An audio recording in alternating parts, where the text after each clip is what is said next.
I just wake up in the morning and I yell a lot, even though it's way too early. It's fun though. Wake up, wake up, wake up!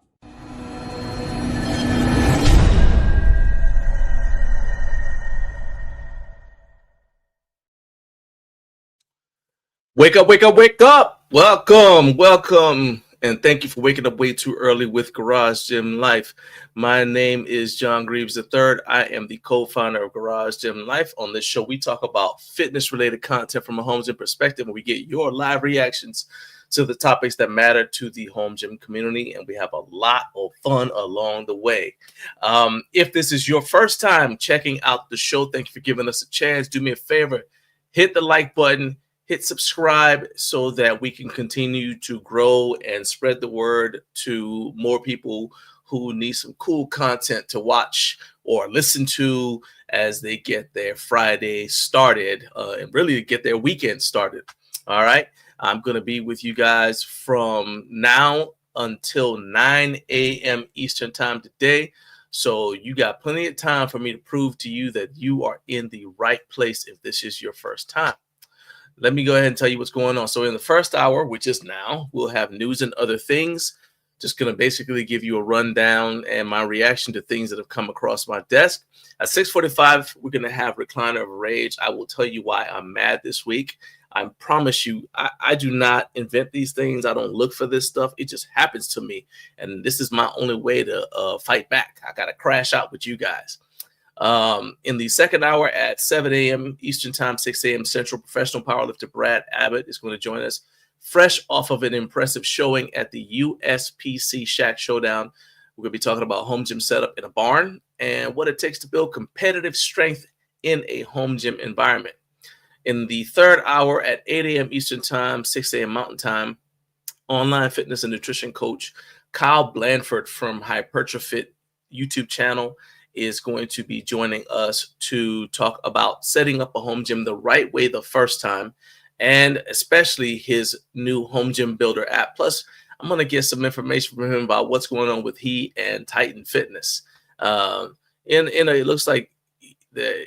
It looks like things got resolved to his satisfaction, and that it actually led to opportunities for him. And I'm all about home gym owners, home gym content creators, all of the above, getting new opportunities. Okay, so now that you know what's going on, once again, smash the like button if you haven't already, hit subscribe if you haven't done so, and let's say hello to everybody who is in the live chat. So let's see who's up first. All right, my guy, boom, Jared Martin is here. He says, what up, folks? Hope everyone's well this morning. What's up, Jared? It's rare that Jared beats everybody else into the building, but he did it today. What's good? What's good, man? Glad to have you here. Next in the building was my guy, Charlie, BSR, a.k.a. the artist known as Carlos. He said, we rising, we grinding. How many steps you got already? How many steps do you have right now, Carlos? Because Carlos typically by this time is at about the 6,000 step mark. So let me know how many steps you got in. All right. You motivate me. Carlos says, wake up, wake up, wake up. And he said, it's Friday. Of course, we're well. All right. My guy, Trevor, I just watched. I did watch, by the way, I got your text, and I did watch your interview with Matt Dawson from Iron Master. And I did not get a chance to put any comments. I'm going to go back and put comments on the video because I like to put comments on the videos whenever I watch content from anybody in the home gym community. So I'm going to go back. I'll put some comments on the video because you guys, your interview made me think about, like, stimulated some thoughts, I guess. I don't know how else to say it. It's like basically I had stuff to say in response to the interview, right?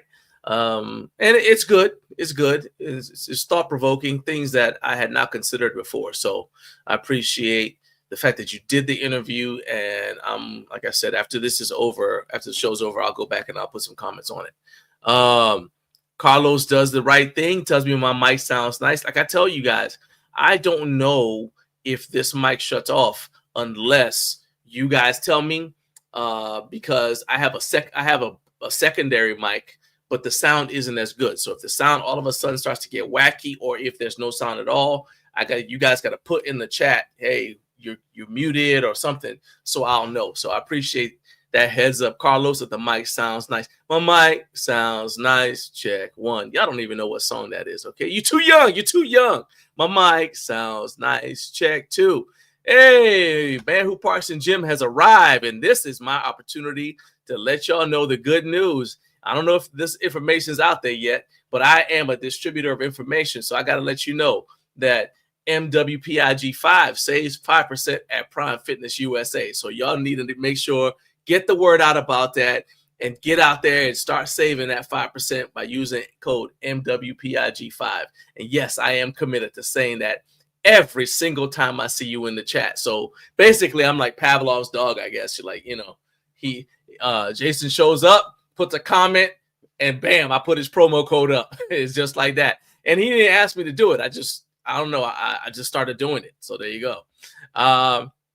Carlos said he's at 6,375 steps and counting. Good Lord. Good Lord, son. Equipment Exercise says, good morning. What's up? What's up? What's up? Let's see. Colonial Barbell Club. Dang, that was another song. What's up? What's up? What's up? What's up? What's up? Yeah, y'all know what song that is either. All right. Colonial Barbell Club says, good morning. It says, morning. Good morning, Colonial Barbell Club. Let's see here. Looking in here. Oh, wow. Hey, pause. Okay. All right. What's up, man? All right, you guys are silly. Y'all are the reason why. Y'all are the reason why this show is so much fun to do, man. Hey, Kevin, what's up, man? He says, Garage Gym Life, one of my most watched channels on the YouTube. Hey, look, my man, I appreciate you being here.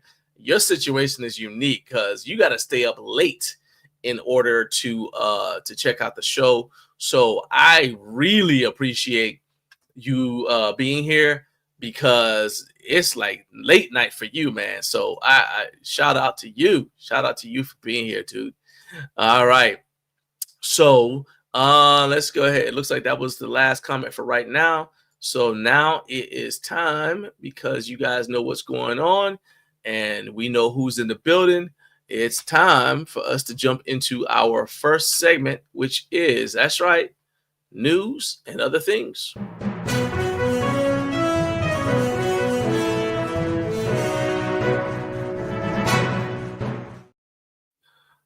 All right. I'm going to say, so let's get this out of the way. I make a habit of not commenting on things that don't have anything to do with me. Whether I personally like what's going on or not, if I don't have enough information, I don't comment.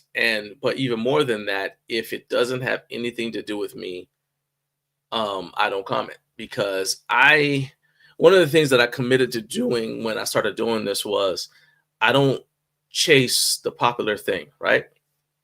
And what I mean by that is, just because everybody's commenting about something, I don't feel like I need to add my voice to the discussion. All right. Because my first thought when I see people comment about stuff that seems to not have anything to do with them is, why are you commenting? Why, basically it looks to me like you're clout chasing, right? So I don't comment about that. And if you guys think about some of the things that have come up recently affecting the home gym community, you notice my silence, unless it's something that has to do with me. All right. And a lot of that has to do with, I don't like to have to do retractions. Like I don't want to make a comment and then have to come back and say, oh, you know what? I said this, but I was wrong. I don't want to do that. So if I don't have enough information and if it's got nothing to do with me, I don't comment. All right. So let's just set that ground rule there. And you guys can just say that's a principle that he lives by. That being said, a lot of people kept reaching out to me about this. And initially, I answered the people who reached out to me, but I didn't go into detail. But what it did do, because people kept reaching out to me, is it forced me to go and do some research. And after I investigated the allegations against Kyle Devine, founder of Kaizen DIY, and seeing that he confessed to the acts that he was accused of, he has not had his day in court. So initially, I was going to wait until after the justice system had run its course, okay? After all the legal proceedings were done, because there's ripple effects to this. But anyway, after investigating, seeing that he confessed to the acts, I have removed Kyle's portion of our episode from June 28th, 2024. So on that episode, I had Rory Ellis from Roman Strength. I had Kyle as the second guest. We had 3 guests that day. And then I had Sean Crandall from Crandall Fitness. So I used the YouTube editor and I removed Kyle's portion of that episode from the show. So basically, I deleted it. Unfortunately, removing Kyle also meant removing the portion after his interview. So the interview with Sean Crandall from Crandall Fitness now is also gone. So basically, what I'm going to have to do is reach out to Sean and just schedule him to come back on the show, because I want to highlight his business. It's a small business, and I believe in what he does over there. But that being said, so I removed Kyle, and the episode now only features Rory Ellis from Roman Strength. And I additionally, after talking over with Naomi, praying about it, I have designated that episode as a fundraiser for the Rape, Abuse, and Incest National Network. So if you want to donate to RAIN, which does good work, as far as I know, you can go to that episode and there should be a donate feature, and you can basically just donate there. All right. Additionally, I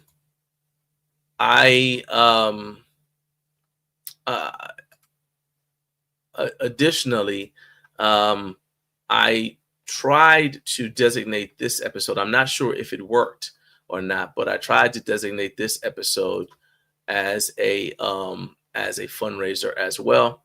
And yeah, okay. So this episode you're watching now is also, I just didn't know if I was successful or not. Okay. I still learn stuff on YouTube too. But this episode has also been designated as a fundraiser for RAIN, because I was going to talk about, because I knew I was going to talk about the situation with Kyle. And my commitment is anytime I have to talk about Kyle on an episode, if it's on my channel, I'm going to designate that episode as a fundraiser for RAIN. Okay. And yeah. So one other thing is, any product reviews that we planned that are related to products that Kaizen DIY had a hand in creating are on hold until we learn about what's going to be done with the funds from the sale of those products. So without getting way into the weeds, he's not going to get that. If he goes to prison, he's not going to get that money. Okay. Instead, there are several options for what might happen. It might be the money might be seized to go and direct it towards the victims. Right now, one of the victims, that's a little muddy, because one of the victims is obviously connected to him relationally, right? But that's why it's muddy. So until we know what's going to happen with the funds from products like the Kaizen Multi-Link, which is a product I like, until we know what's going to be done with the funds from those products, all reviews that we had planned are on hold. Okay. I will read the comments. I haven't looked at the comments yet as I'm saying this. So I'll read the comments that are up, but after that, after reading the comments that are up right now, that's pretty much all I have to say about the subject until we know more. Okay. A lot more. So, let's go here. And I love the fact. So this relates to something that I'm going to talk about in a minute, and that is Carp's Gym. First of all, we in the FOC, all right? Friends of Carp, all right? And I'm in FOC for life. He said, top 5 YouTube channels right here. Garage Gym Life is the number 3 most watched YouTube channel. And dude, I really, really appreciate that, man. Yeah, I'm just gonna say I really appreciate that. This is something that well, I'll get into that in a second. Let's just go through the comments. Okay, I'll circle back to that. All right. So in fact, I'll start at and come back. All right. Carlos said, if my 2 cents don't make change, it doesn't make sense. Look at you rhyming. Carlos got bars. And my 2 cents don't make change, it don't make sense. Look at you. You better call Jadakiss. Better call Jadakiss. See if he can put you on. Trevor said, well stated for the situation. Hey, yeah, man. There are ramifications, dude. There are ramifications for everything. And I am learning that there are ramifications for what I say publicly. I mean, there's ramifications for what I say privately too, but there are ramifications. So I'm not one of those people who's just going to make comments for the sake of making comments so that people know that I commented. Nah, not the kid. Jason says, thank you for using your platform to support victims of abuse. Dude,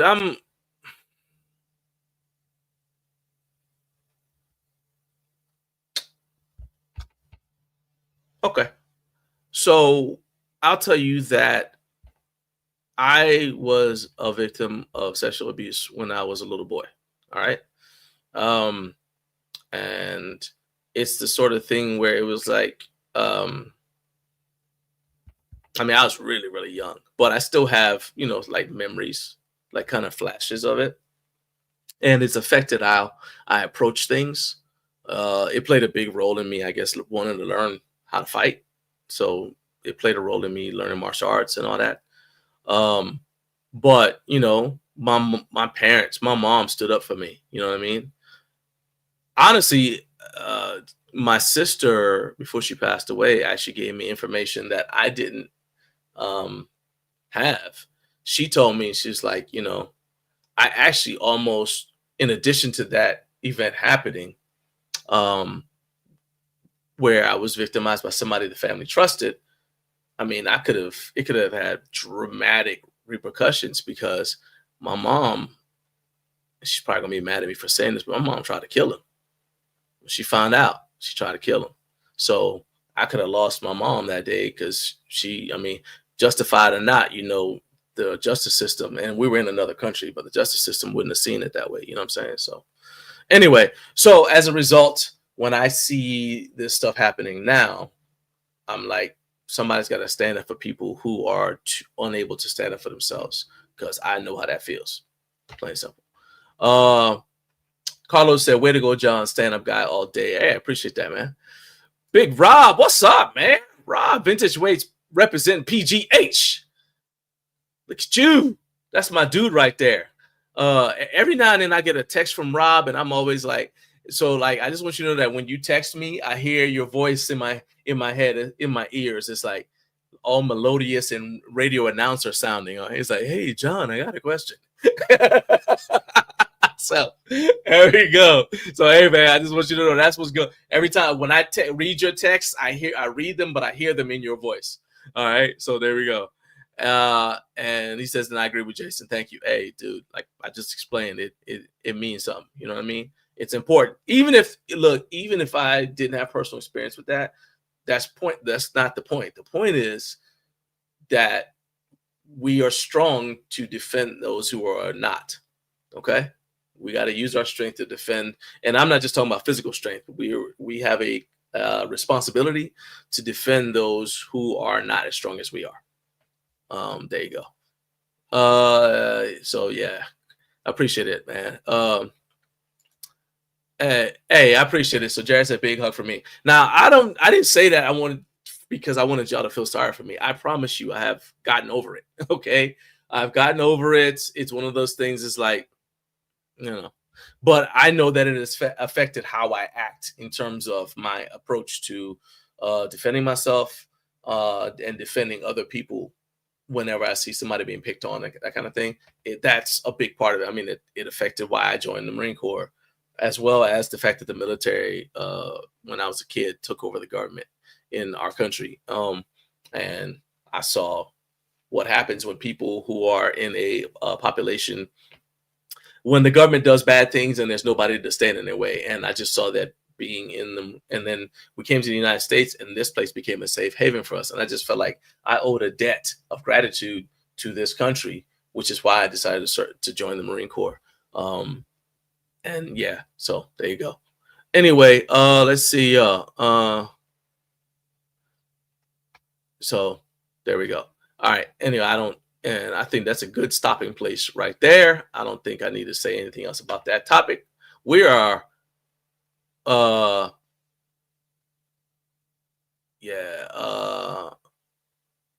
okay, I'll read these two.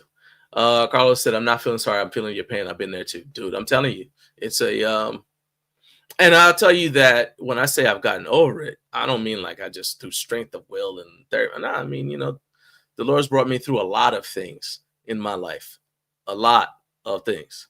I honestly should have died multiple times in and out of combat, car accidents, all kinds of stuff, man. So I just look at it as like all those scars are part of my testimony. So there you go. Carp said, it's a tough subject for everyone. Definitely something we can't ignore. Thanks for sharing. Yeah, unbelievable what talking about. We got to stand up for those who can't protect themselves. You're right. Exactly. And if that motivates you guys to do that, then it's well worth it. My shoulders are broad enough to handle that. All right. So let's go. I don't know if I'm a Terminator. I don't. Can I be the Juggernaut? Can I be the Juggernaut? No, I'm just kidding. Hey man, I appreciate you being here, man. All right. So now moving along, and now as promised, we're gonna circle back to what Carp said. So let's put this back up on screen.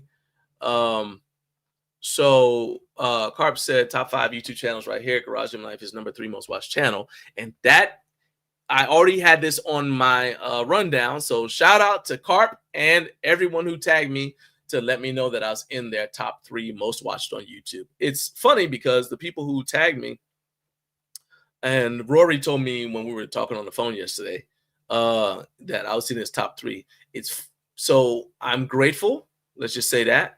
But then also, I think it's cool that I was in the top 3, right? Universal. I wasn't like, I was in the top. I was never, and I was like 3. So I was never like number 2, number 1.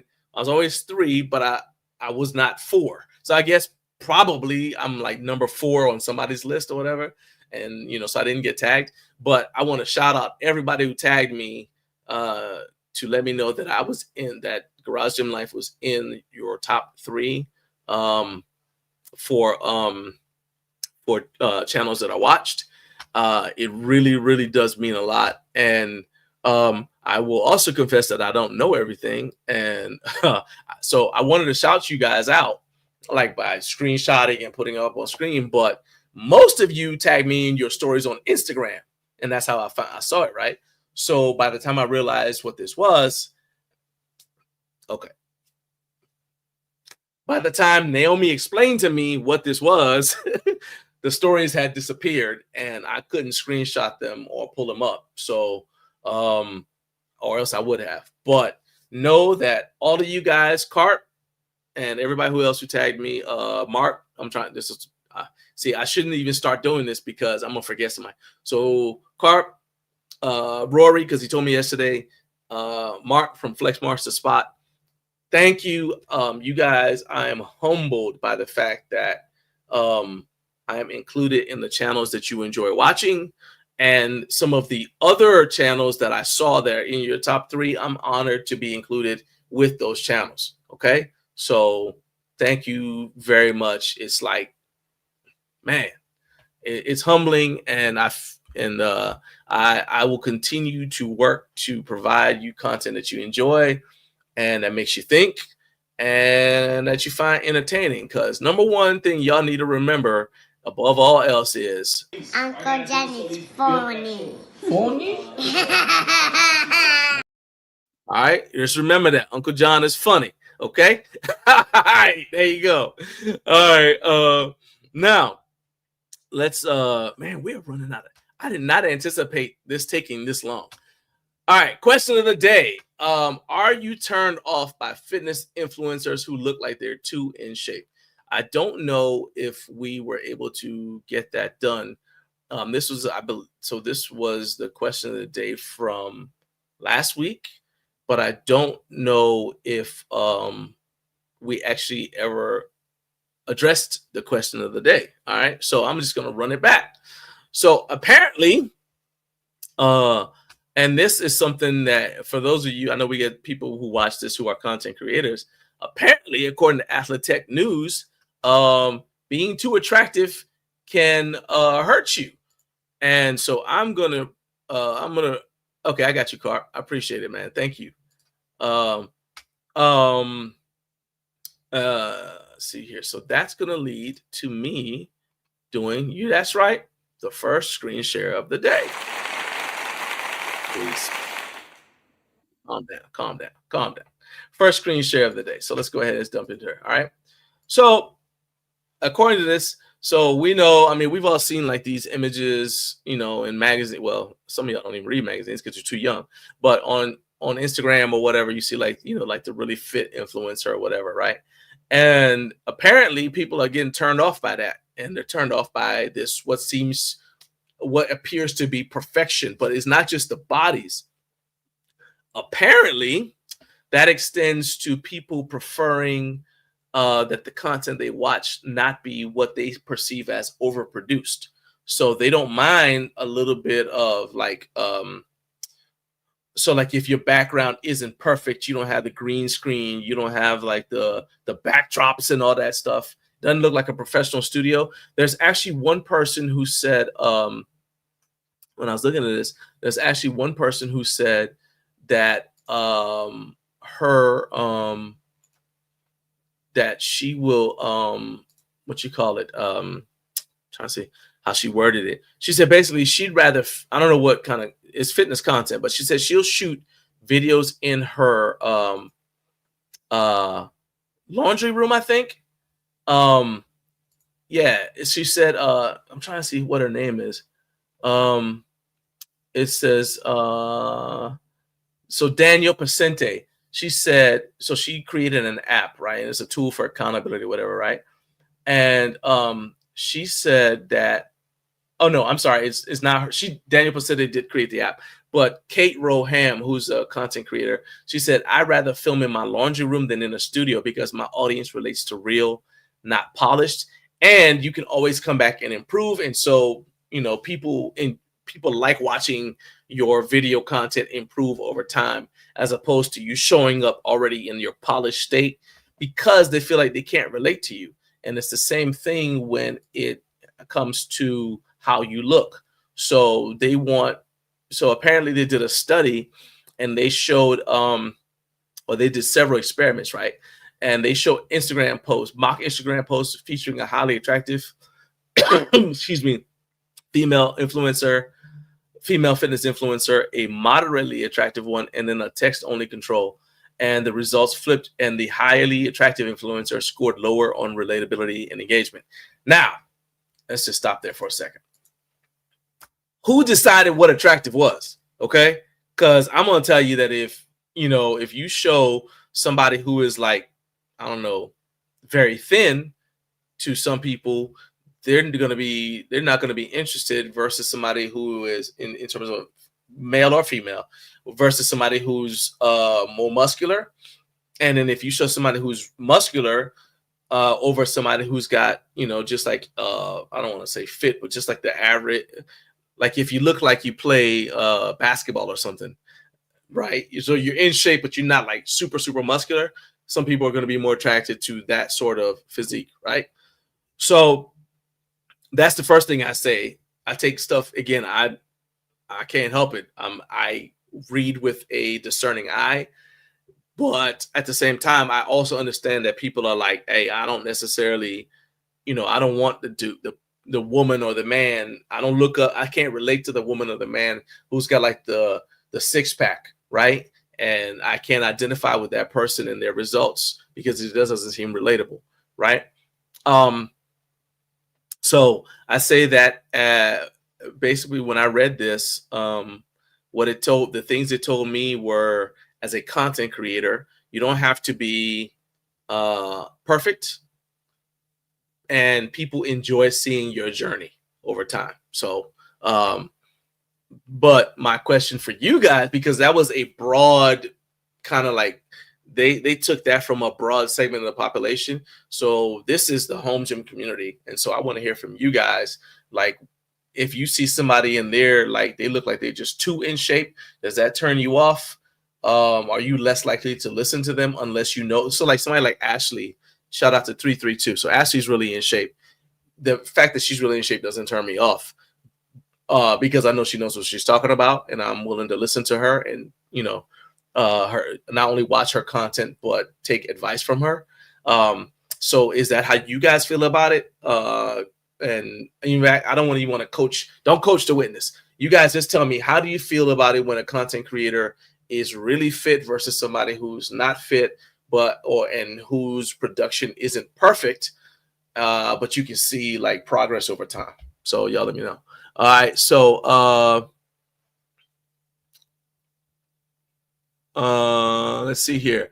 All right. So Carlos said, I'm his top 2 for YouTube. Hey, and number 1 is, oh, look at you trying to have a special moment with me. All right.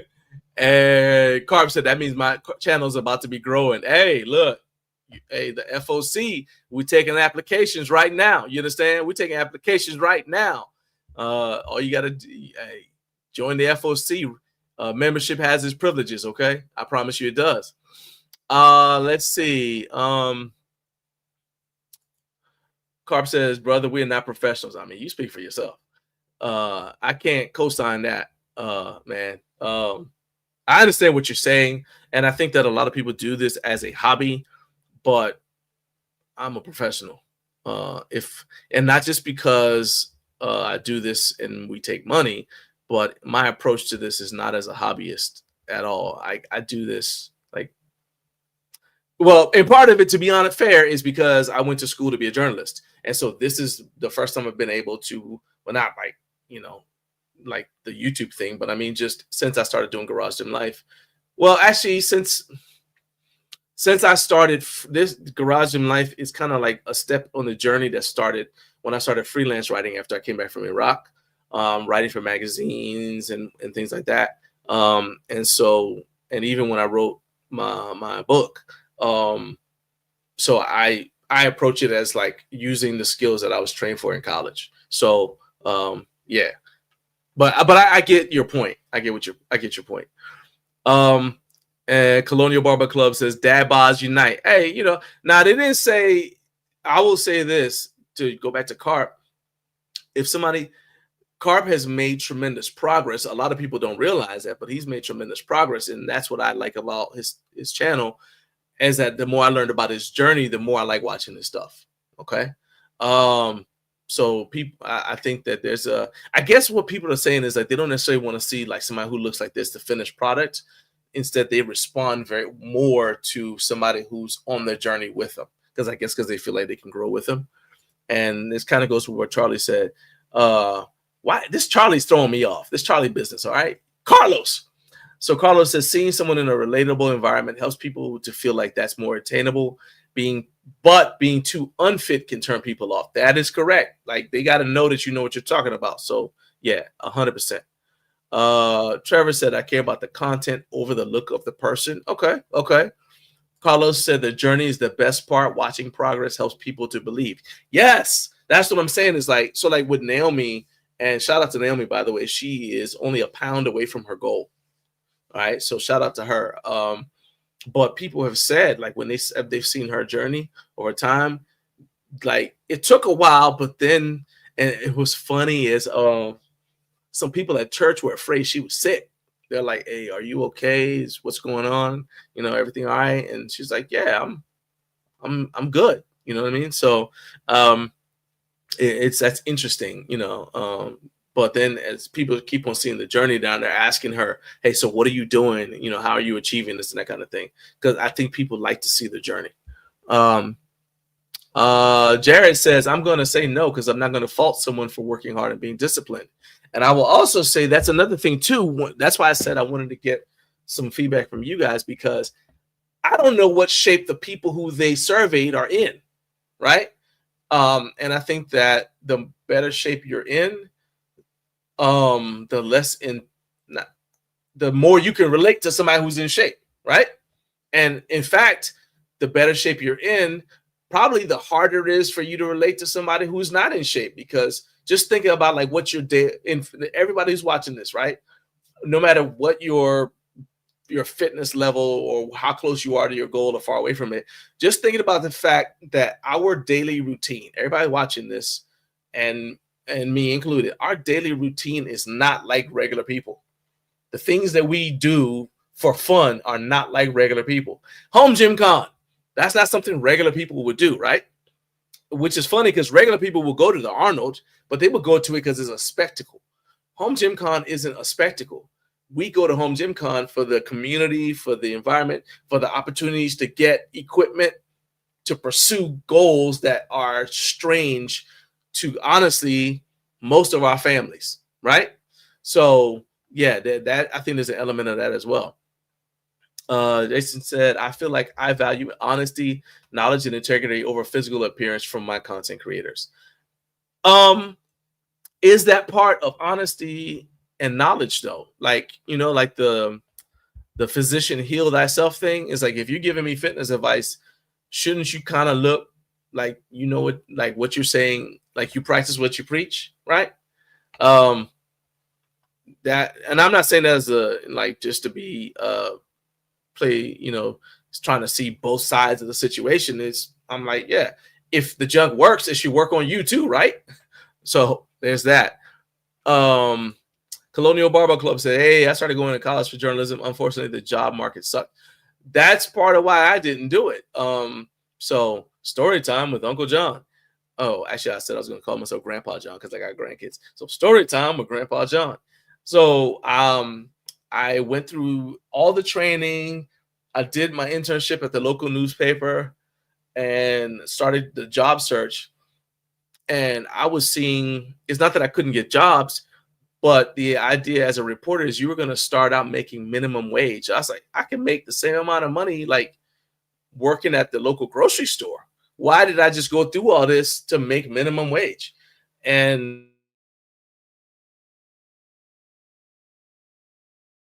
jobs and night shift jobs and all kinds of other stuff was staggering to me. I was like, I'm not about to do that.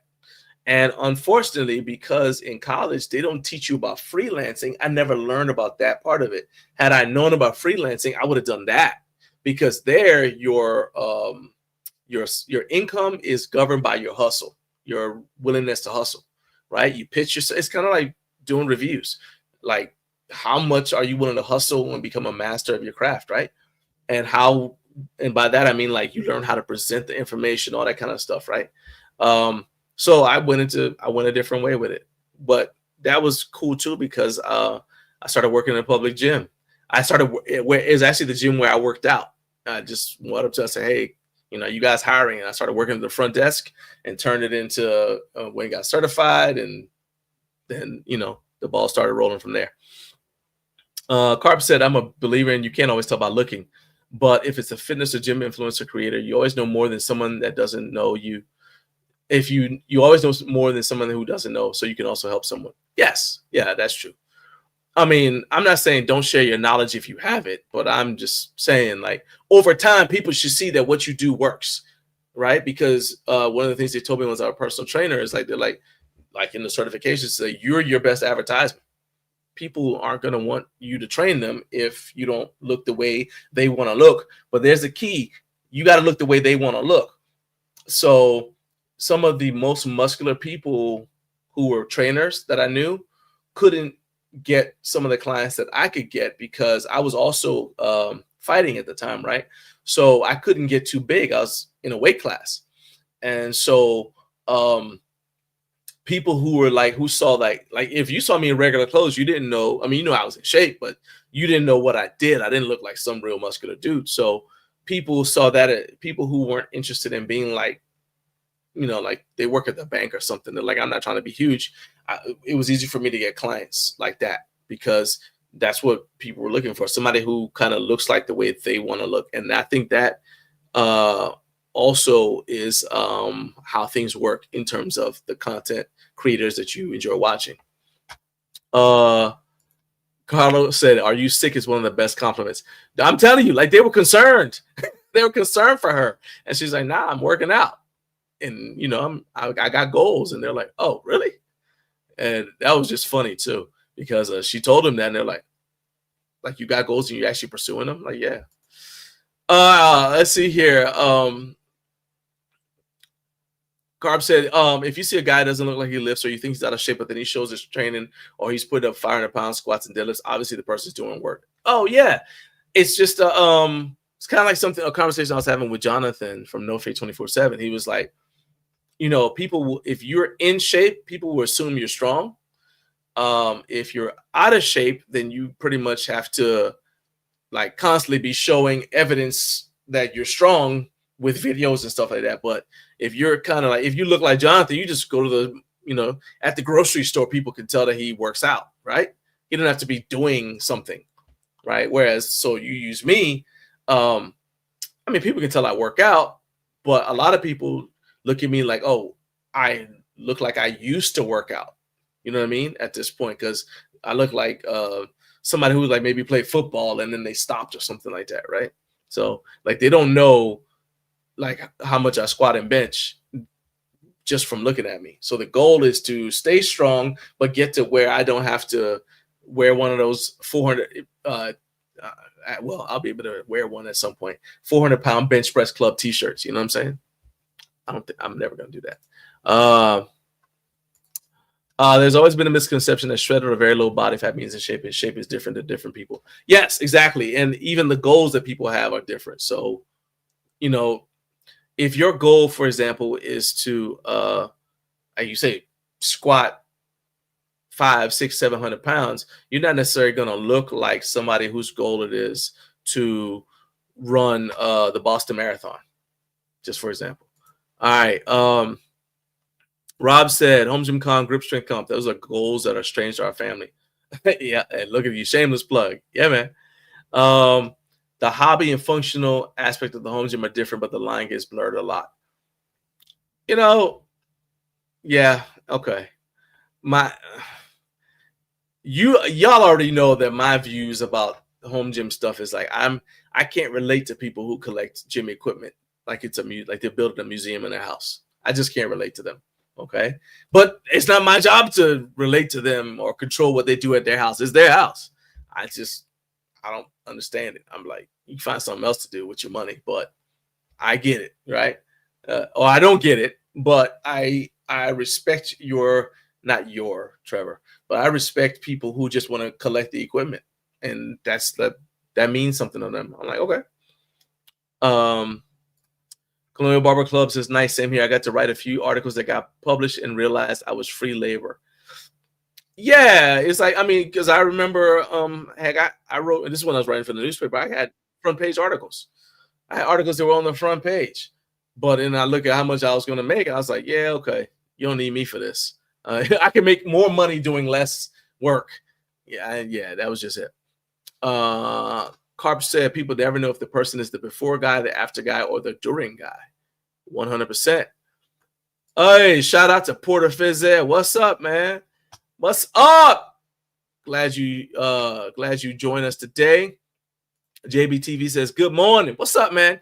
And I want to let you guys know, by the way, so we're going to have Brad Abbott on in the next hour. So he's going to be coming up soon. So if you guys want Brad, we won't have time for a whole lot, and I'm kind of going to spring this on him last minute. But if you guys want to get like some feedback on your lifts, your squat, your bench, your deadlift, tag at Garage Gym Life on Instagram and post in the comments that you tagged me, and I'll pull it up and we'll let Brad check out some of them and give you guys like maybe do a form check on you. in the time that we have during the interview. He's going to be coming on in the next 15 minutes. All right. Kevin said, it is what it is. I dropped to 12% body fat, got more views, and friends started asking what I did. What did I do differently? Literally nothing. And I still know the same stuff when I was 10 kilograms heavier. Yeah, that's true. Yes, I am over 50, but that, look, man, so stand efforting. Okay. Let's see. Hey, I said no fate too many times, and he popped up. What's up, man? I was just complimenting you about how you can go to the grocery store in your tightest t-shirt, and you're gonna get more people gonna see you as being in shape than if I did the same thing. All right.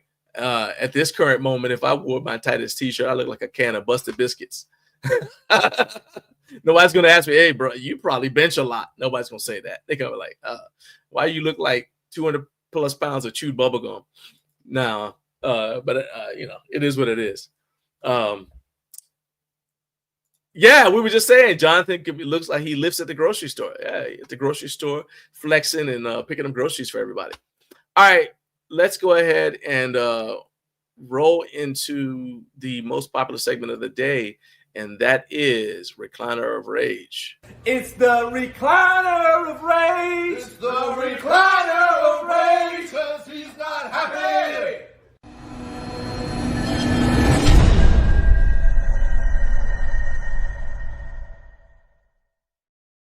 All right, today's Recliner of Rage is dedicated to the pegs on my wall control pegboard.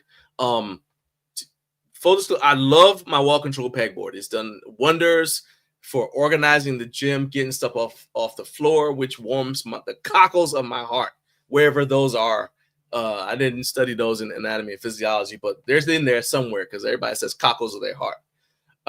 However, it seems like some of the pegs fall out way too easily, and then you can never, or maybe you can, but I can never get them right back in. So they fall out. So obviously they came out. So that means they come out, right? That means they move through the little peg hole just fine, right? So that means I should be able to pick it off the floor, put it back into the pegboard. No harm, no foul, no problem, right? Wrong. That's not what happens. It falls out easily because the wind blew or something. And I'm like, what's going on here? And I go to put it back in there, and I sit there fiddling with it for 5-10 minutes, trying to get it twisted, hold my hand right, twist it. Maybe it goes in this way. Maybe I angle it this way. Maybe I twist it that way. Whatever. Maybe I'm holding it at an angle. And I stop. I get frustrated. I throw it. I'm not perfect. I throw it. Then I say, okay, breathe, go back, get it. Maybe I do a set. Like that's what happened last night. All right, I was trying to put this one peg back in the pegboard. It fell out when Demi was taking an attachment off while she was working out, and she got frustrated. And then I said, you know what? Stand back, honey. I got it. So I go pick it up, and then I spent the rest of the workout session trying to get this wall control peg back in the wall control pegboard. I don't even know. The most frustrating thing is I don't even know if there's a fix for this. Okay, I feel like if you did something to fix the problem, you probably ruined the pegboard. You probably ruined the design, and it wouldn't be able to hold the weight, hold the attachments the way it is. So I feel like this is just something that's just going to frustrate me to the end of time, which is more frustrating because that's how long I'm going to be alive. You know how frustrating it is to know something ain't going to change, but it's still going to frustrate you. And when I go downstairs into the gym to work out again, the next time a peg falls out my wall control pegboard, it's going to take me a long time to get it back in there. You know how frustrating that is? You don't care. You don't care at all. Nobody cares about my pain.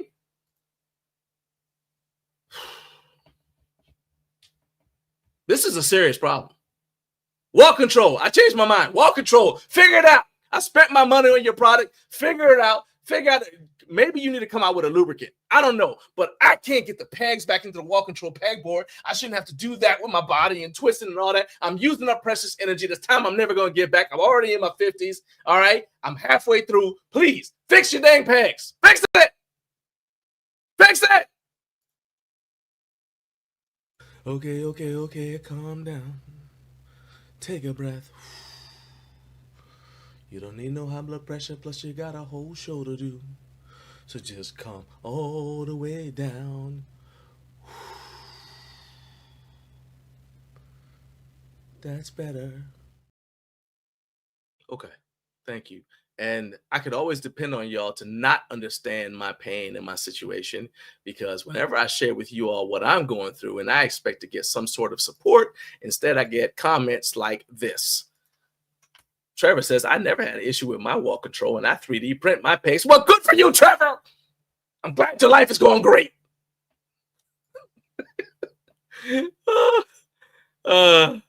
Equipment exercise at 1/4-inch ply is better than wall control. I ain't going for that.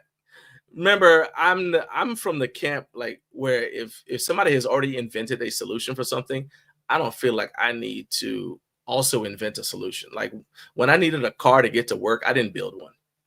Okay, I didn't build one. I just went to the dealership. They had some there. I found one that we could afford, and we paid the money, signed the paperwork, and there you go. Okay. So I don't feel like I need to invent.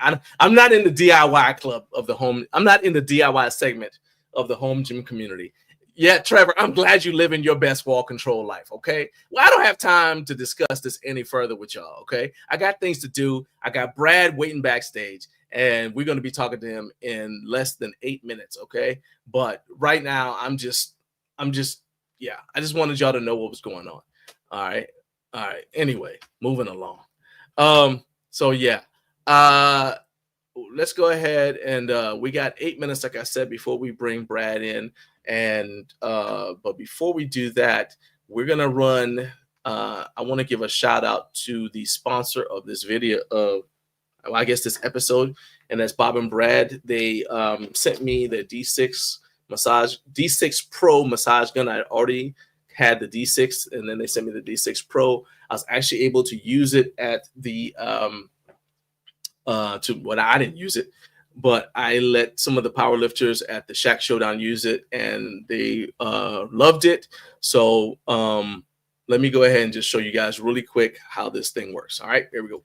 All right, I'm getting ready to squat. You guys see Naomi's working out, finishing up her workout, but I'm going to go ahead and before I squat, I'm going to do a quick demonstration of the Bob and Brad D6 Pro massage gun. Shout out to Bob and Brad for sponsoring this live stream. All right, so this is the Bob and Brad D6 massage gun, and I'm going to start out with how you turn this thing on. It's controlled by these 2 buttons right here, and you can adjust it with this 3rd button that's here on the side. So you press that, and that lets you change the angle of the massage gun. Unlike most massage guns, with Bob and Brad, you have to screw the massage gun head in. You don't just push it in, you got to screw it in. So anyway, you push it in, and then you're going to press the top button, just like that. Long press it, and it's going to come on.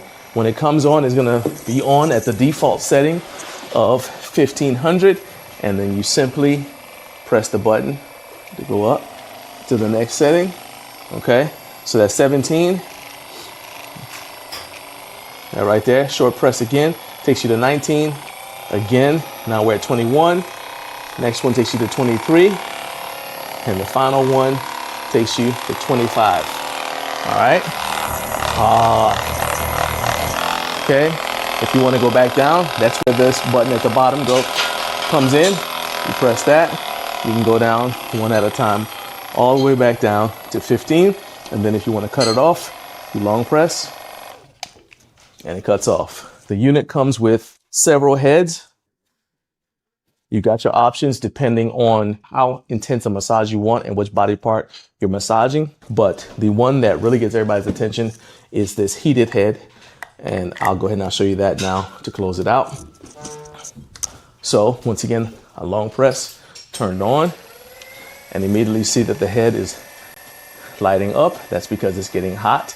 You can still do all the things as far as increasing the intensity if you want to, but this will give you a nice shot of soothing heat to whatever body part you're trying to warm up.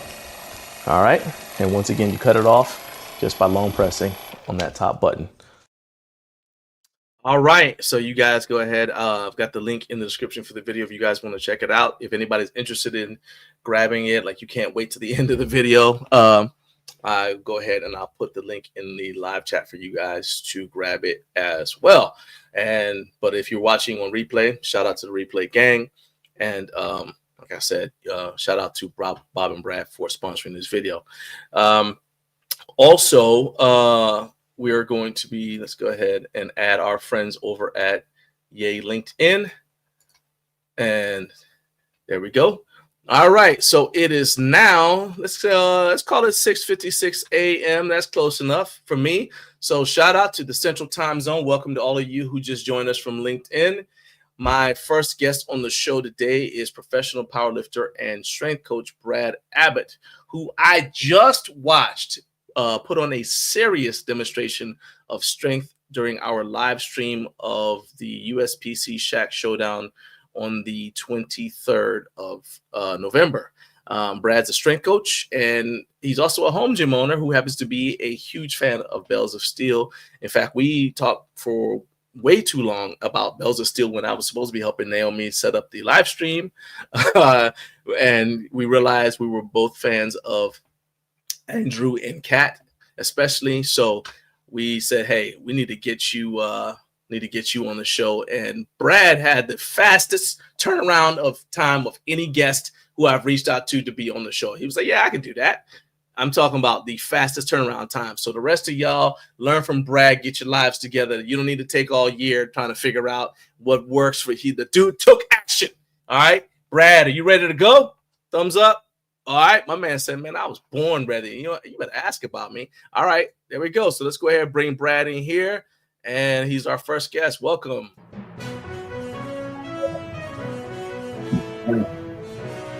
Hey! What's up, man? How you doing? Living the dream. How are you? I'm good, man. Brad was like, look, I'm going to talk my wife into keeping the kids under control for about 45 minutes. All right. So use your time wisely. I'm like, all right, say less. All right. So let's go ahead and let's get some of this out of the way here. So I said you're a professional powerlifter, right?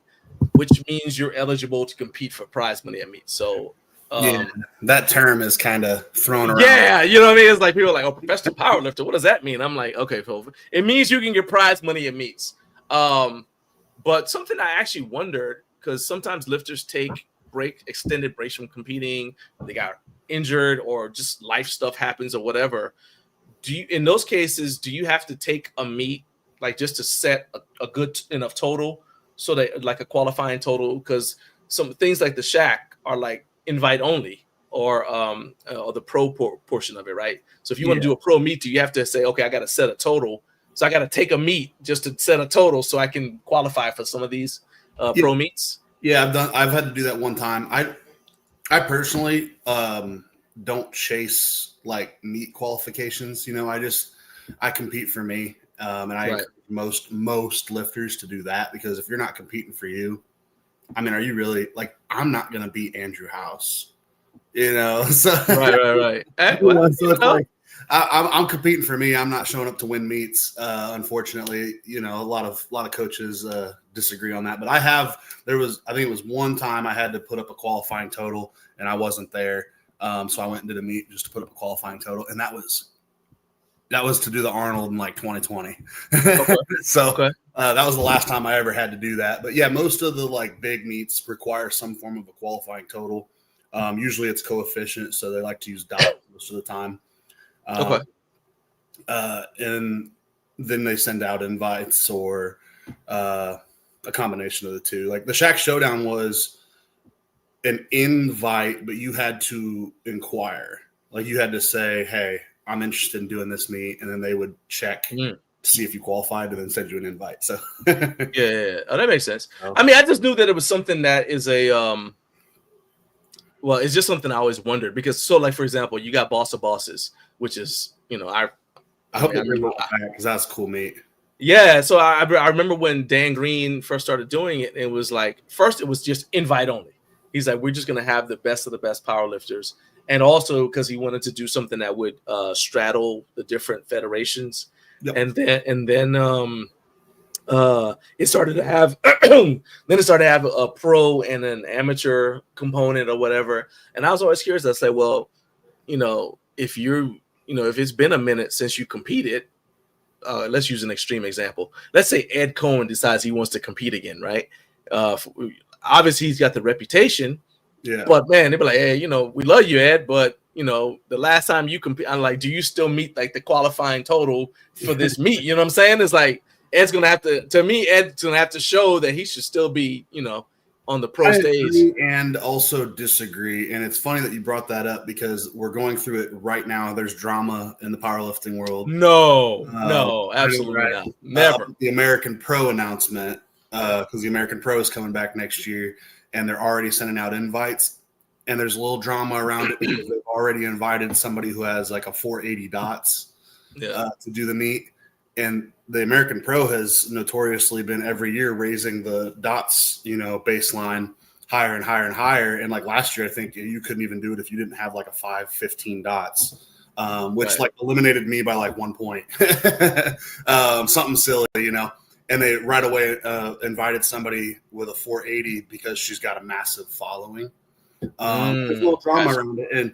But the thing is, it's like, we all understand why they want her to do the meet because she's going to bring attention to the meet. She's still strong. It's not like she's not a strong lifter, Yeah. But so there's if you set a standard, there's a lot of people that are not as popular that aren't going to get invites, but they're a lot stronger. And so there's a little drama around it. I understand. So like if Ed Cohn wanted to do the American Pro, I don't think there's a single person in the world that would be like, no, don't let him do it. He hasn't competed in forever. It's like, because it's Ed Cohen, like he's doing a comeback. Who cares if he totals 1,400 pounds? Like they just want to see him lift. So here we go. All right. And so this is not shade to Steve. Steve Goggins was my powerlifting coach. Mm-hmm. And when Steve decided to make a comeback, he bombed out of the meet. Oh no. because that's when he realized he was having issues with his hip. He couldn't hit depth. So the weight was no problem. The dude was still pulling 800 pounds. Yeah. Right. But that's when he started finding, oh yeah, I got an issue with my hip. And this is crazy because this is a dude who never had an injury throughout his entire career. Like he never had anything literally. And Dave Tate has talked about this. He never had anything that would keep him. If let's say he got injured on Friday, he was still back in the gym on Monday because he never had anything happen to him that would keep him from training, much less competing, right? Now, there's arguments about, well, maybe he pushed himself too much or whatever, but he was also in the Army.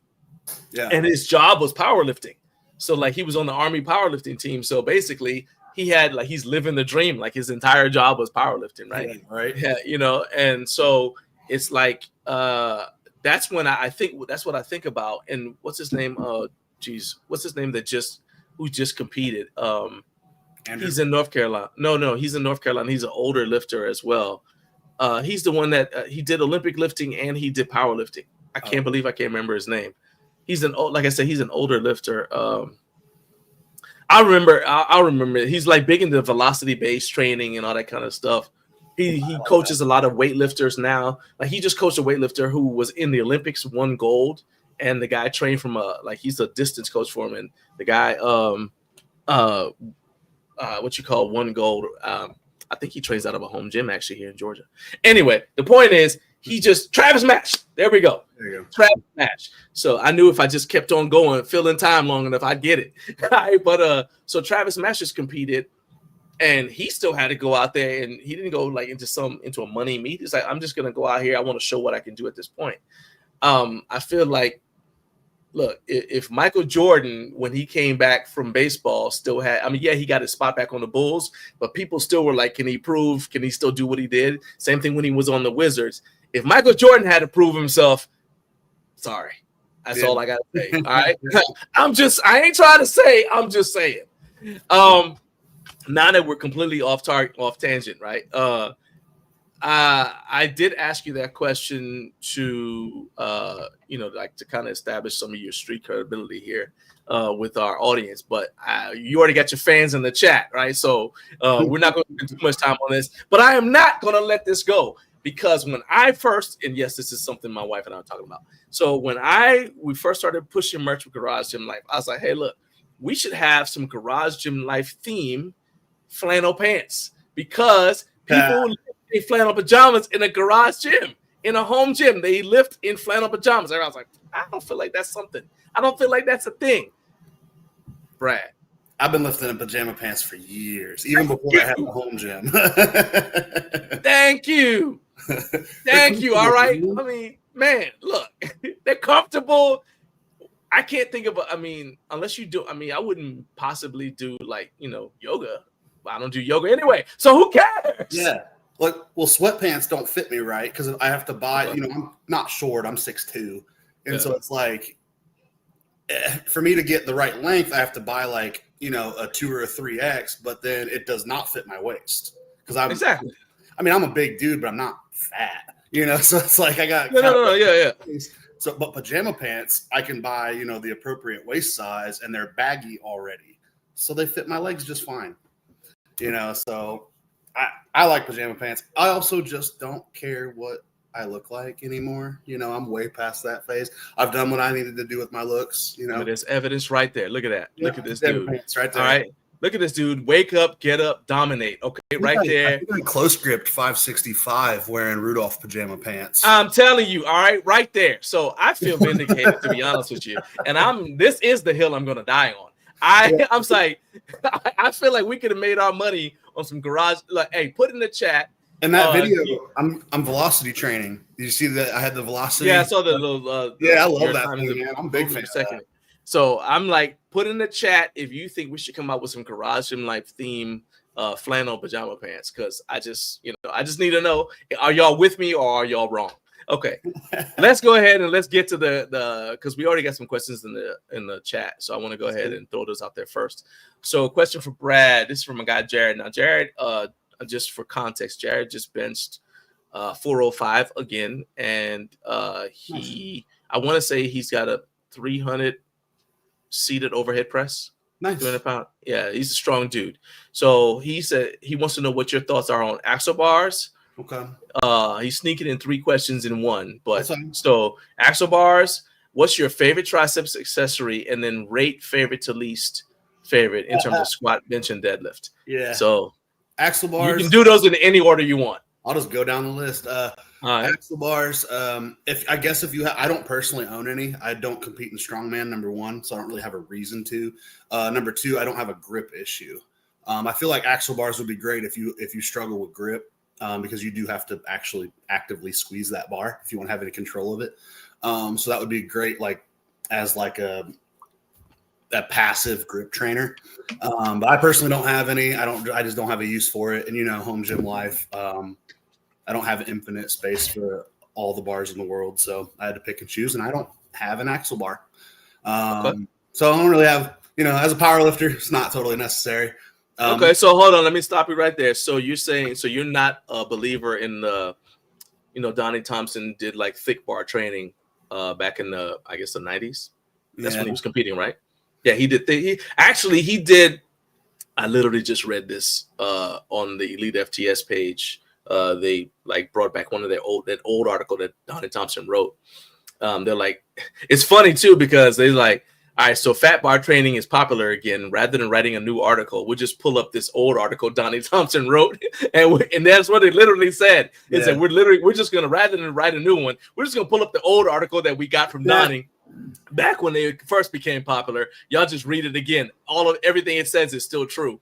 And he said, what he basically said is that obviously they were conjugate, and he said that they wouldn't touch standard competition bar until they were maybe a couple of weeks out from a meet, just to dial it in.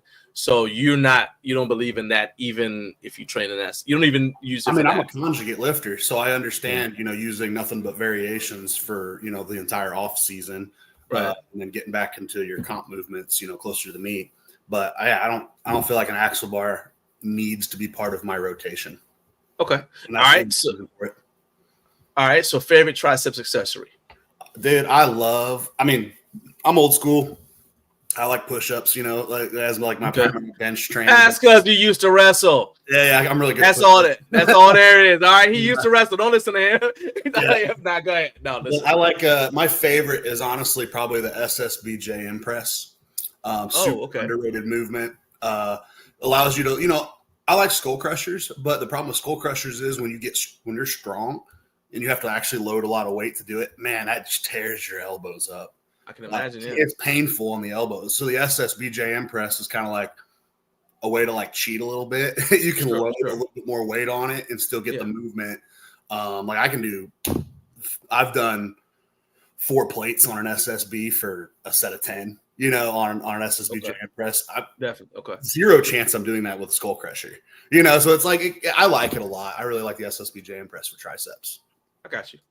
All right. And what's your favorite to least favorite in squat, bench, and dead? It changes on how I'm feeling, man. I used to, if you'd have asked me this question 5 years ago, I'd have told you it was squat, bench, deadlift in that order. But now I'm going to go bench, squat, deadlift. That's my guess. No, squat is last, man. I was struggling. Really? I've been on the struggle bus with squats for a couple years now with some injuries and such. I'm gonna go with deadlift, bench, squat. My deadlift is becoming. Actually, I get it because it doesn't matter. So Brad told me that Shaq Showdown, you can sumo almost as much as you can conventional. I bet if I trained it, I could. Yeah, because I haven't pulled sumo since 2019. And I did a block this summer, and on week 2, I pulled 705, which at the time was a sumo. Right. And I pulled it pretty easily. That was on my second week pulling sumo. And what's your conventional? Just for people to know? 800. 800. All right. So there you go. All right. Just so y'all keep that in mind. All right. Yeah, I mean, okay. So deadlift is your favorite right now? Squat. Bench is I'm getting pretty strong at the bench press, and it's starting to be painful, if that makes sense. So it's becoming a little less fun to train, but it's consistent. Like I can walk out there right now, and every bench variation, I'll be able to press 5 on any given day. So that's fun. Being strong is fun, but it's starting to hurt. So deadlift doesn't hurt yet. All right. So that's just this. And I said I was going to do this right here because this is you close gripping 500 for 3. Oh yeah, that's an older video too, I think. That's 2024. Okay, not that bad. Yeah. You see like the little dancey dance at the end. We're like, it's got to get up there. There is one. I've got one somewhere, and I don't know if in the image you can see. I think my wife is spotting me. Okay. I close gripped 565 last year. That was pretty cool. Nice. Well, this is the one we're going to use, and guess why? That's it. That's the video. That's the video. I at the top. My top set that day was 565. Okay. All right. Cool. Nice. It's pretty cool. That's when I knew. Okay, my bench is here. So shout out to your wife, and shout out to that's right, flannel pants. Those are Rudolph pants, man. That's it. I'm just saying, man. Look, I feel like there's a connection. All right. Anyway. All right. So we got that. So shout out, hey Jared. If you got any other questions, you know the deal. Jared's a veteran of this show, so go ahead, just throw them in there. We actually have someone. So Rory Ellis is he's an extremely strong lifter. He competes in strongman now. Okay. He DM'd some a video. He's been trying to get his squats working. So he said he wants to go ahead and get some form check. So we're gonna go ahead. We'll do that right now. So let's go to. All right, let's go ahead and let's do this right here. Share the screen real quick. I figured this was gonna happen, and this is what we want. All right, here we go. All right, so this is it right here. So he's got and also part of the reason he and I were talking yesterday, I told him about the thing where you're missing cartilage from your knee and you got bone spurs and other things, right? And so this was his best squat before his knee pain. Okay. So this is 575. Strong.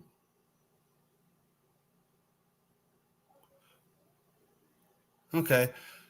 All right. I mean, when you get to max effort weight, you expect a little bit of breakdown, and he just gets pitched forward coming out of the hole.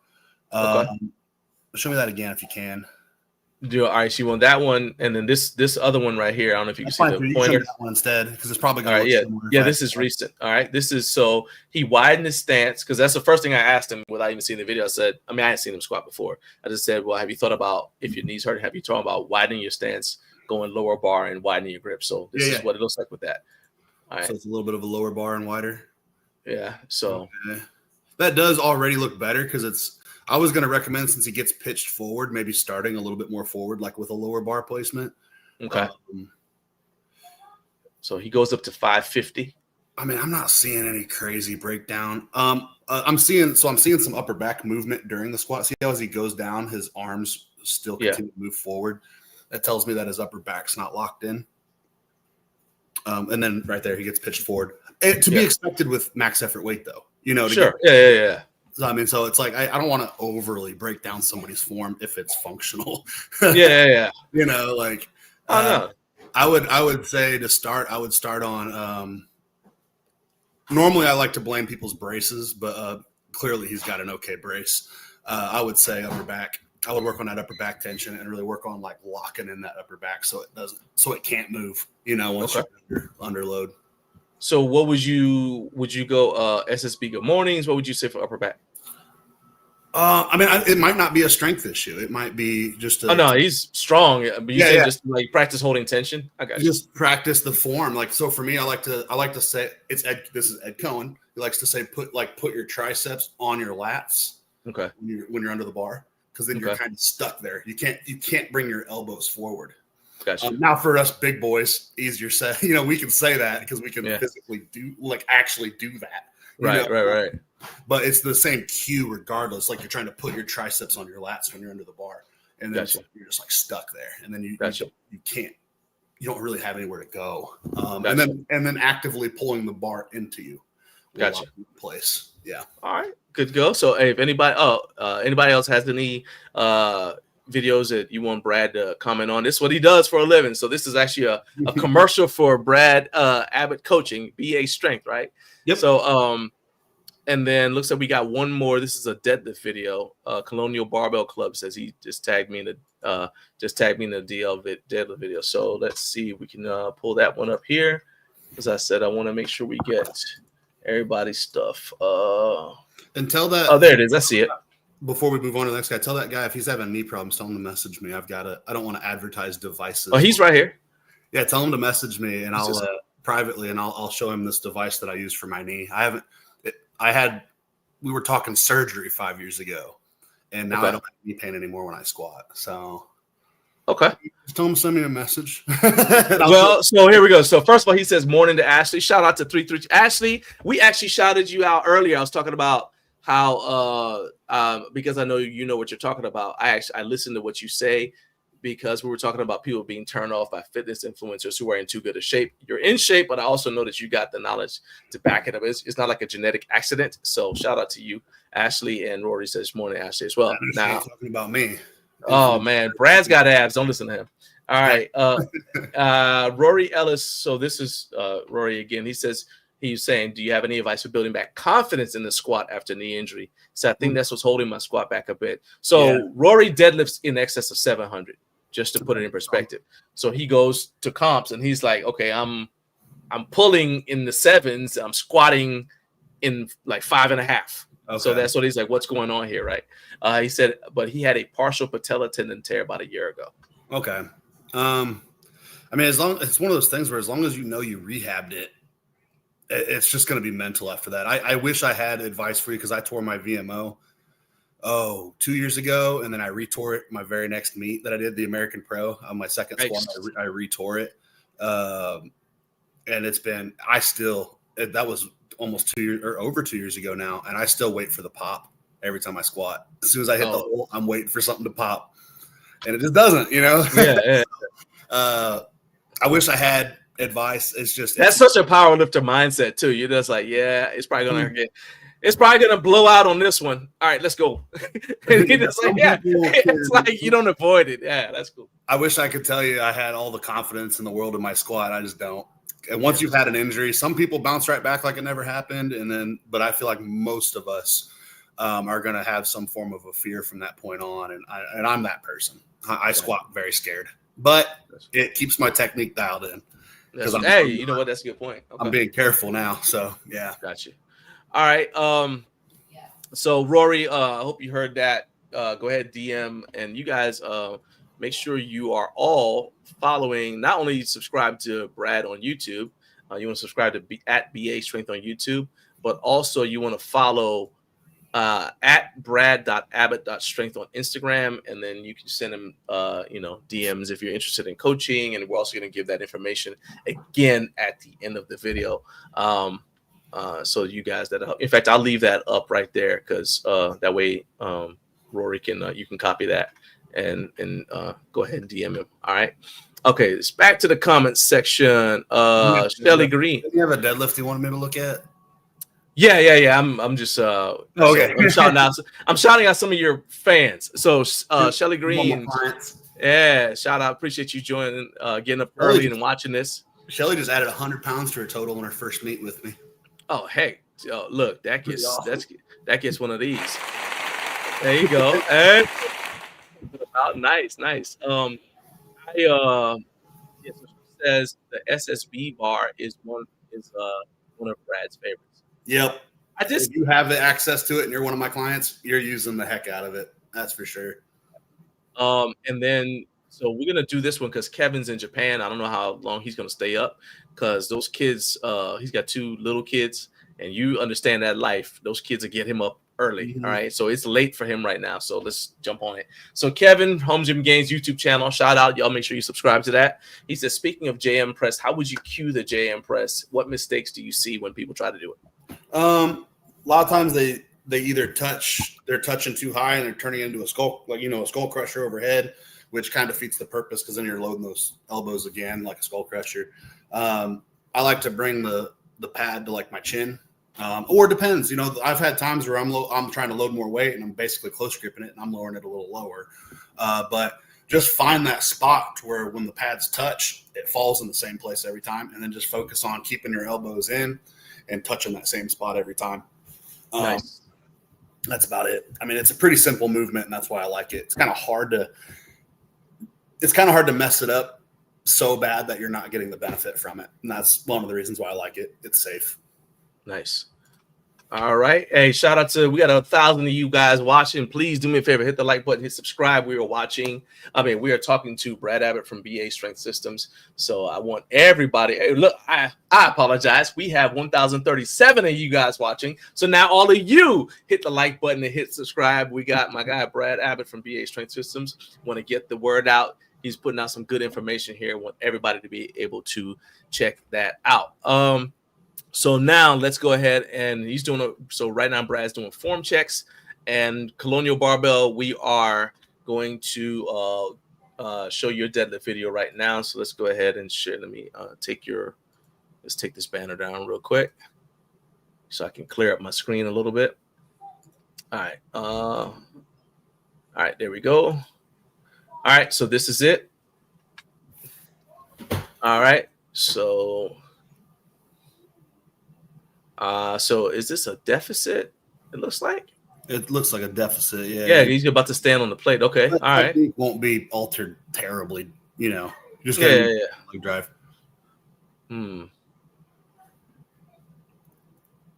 Okay. Oh yeah.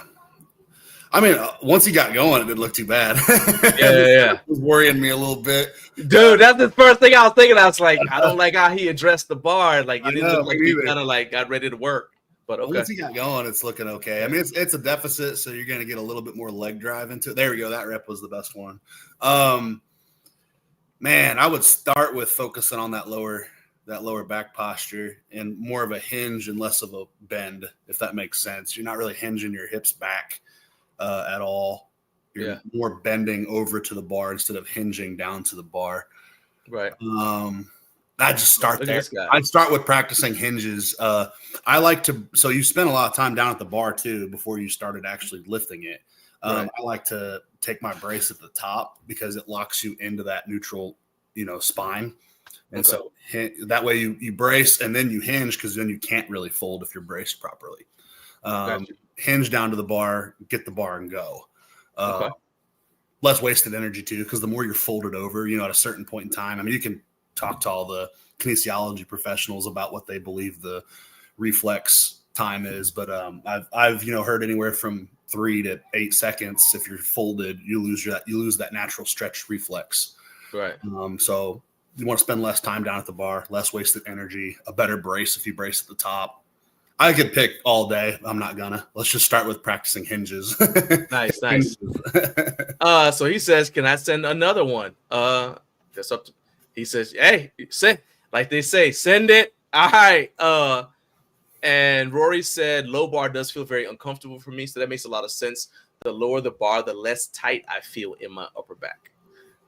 All right. You might have to widen your grip. When I lower the bar, on my squat because I'm a big bencher. So let's just be honest, my shoulder mobility is just trash.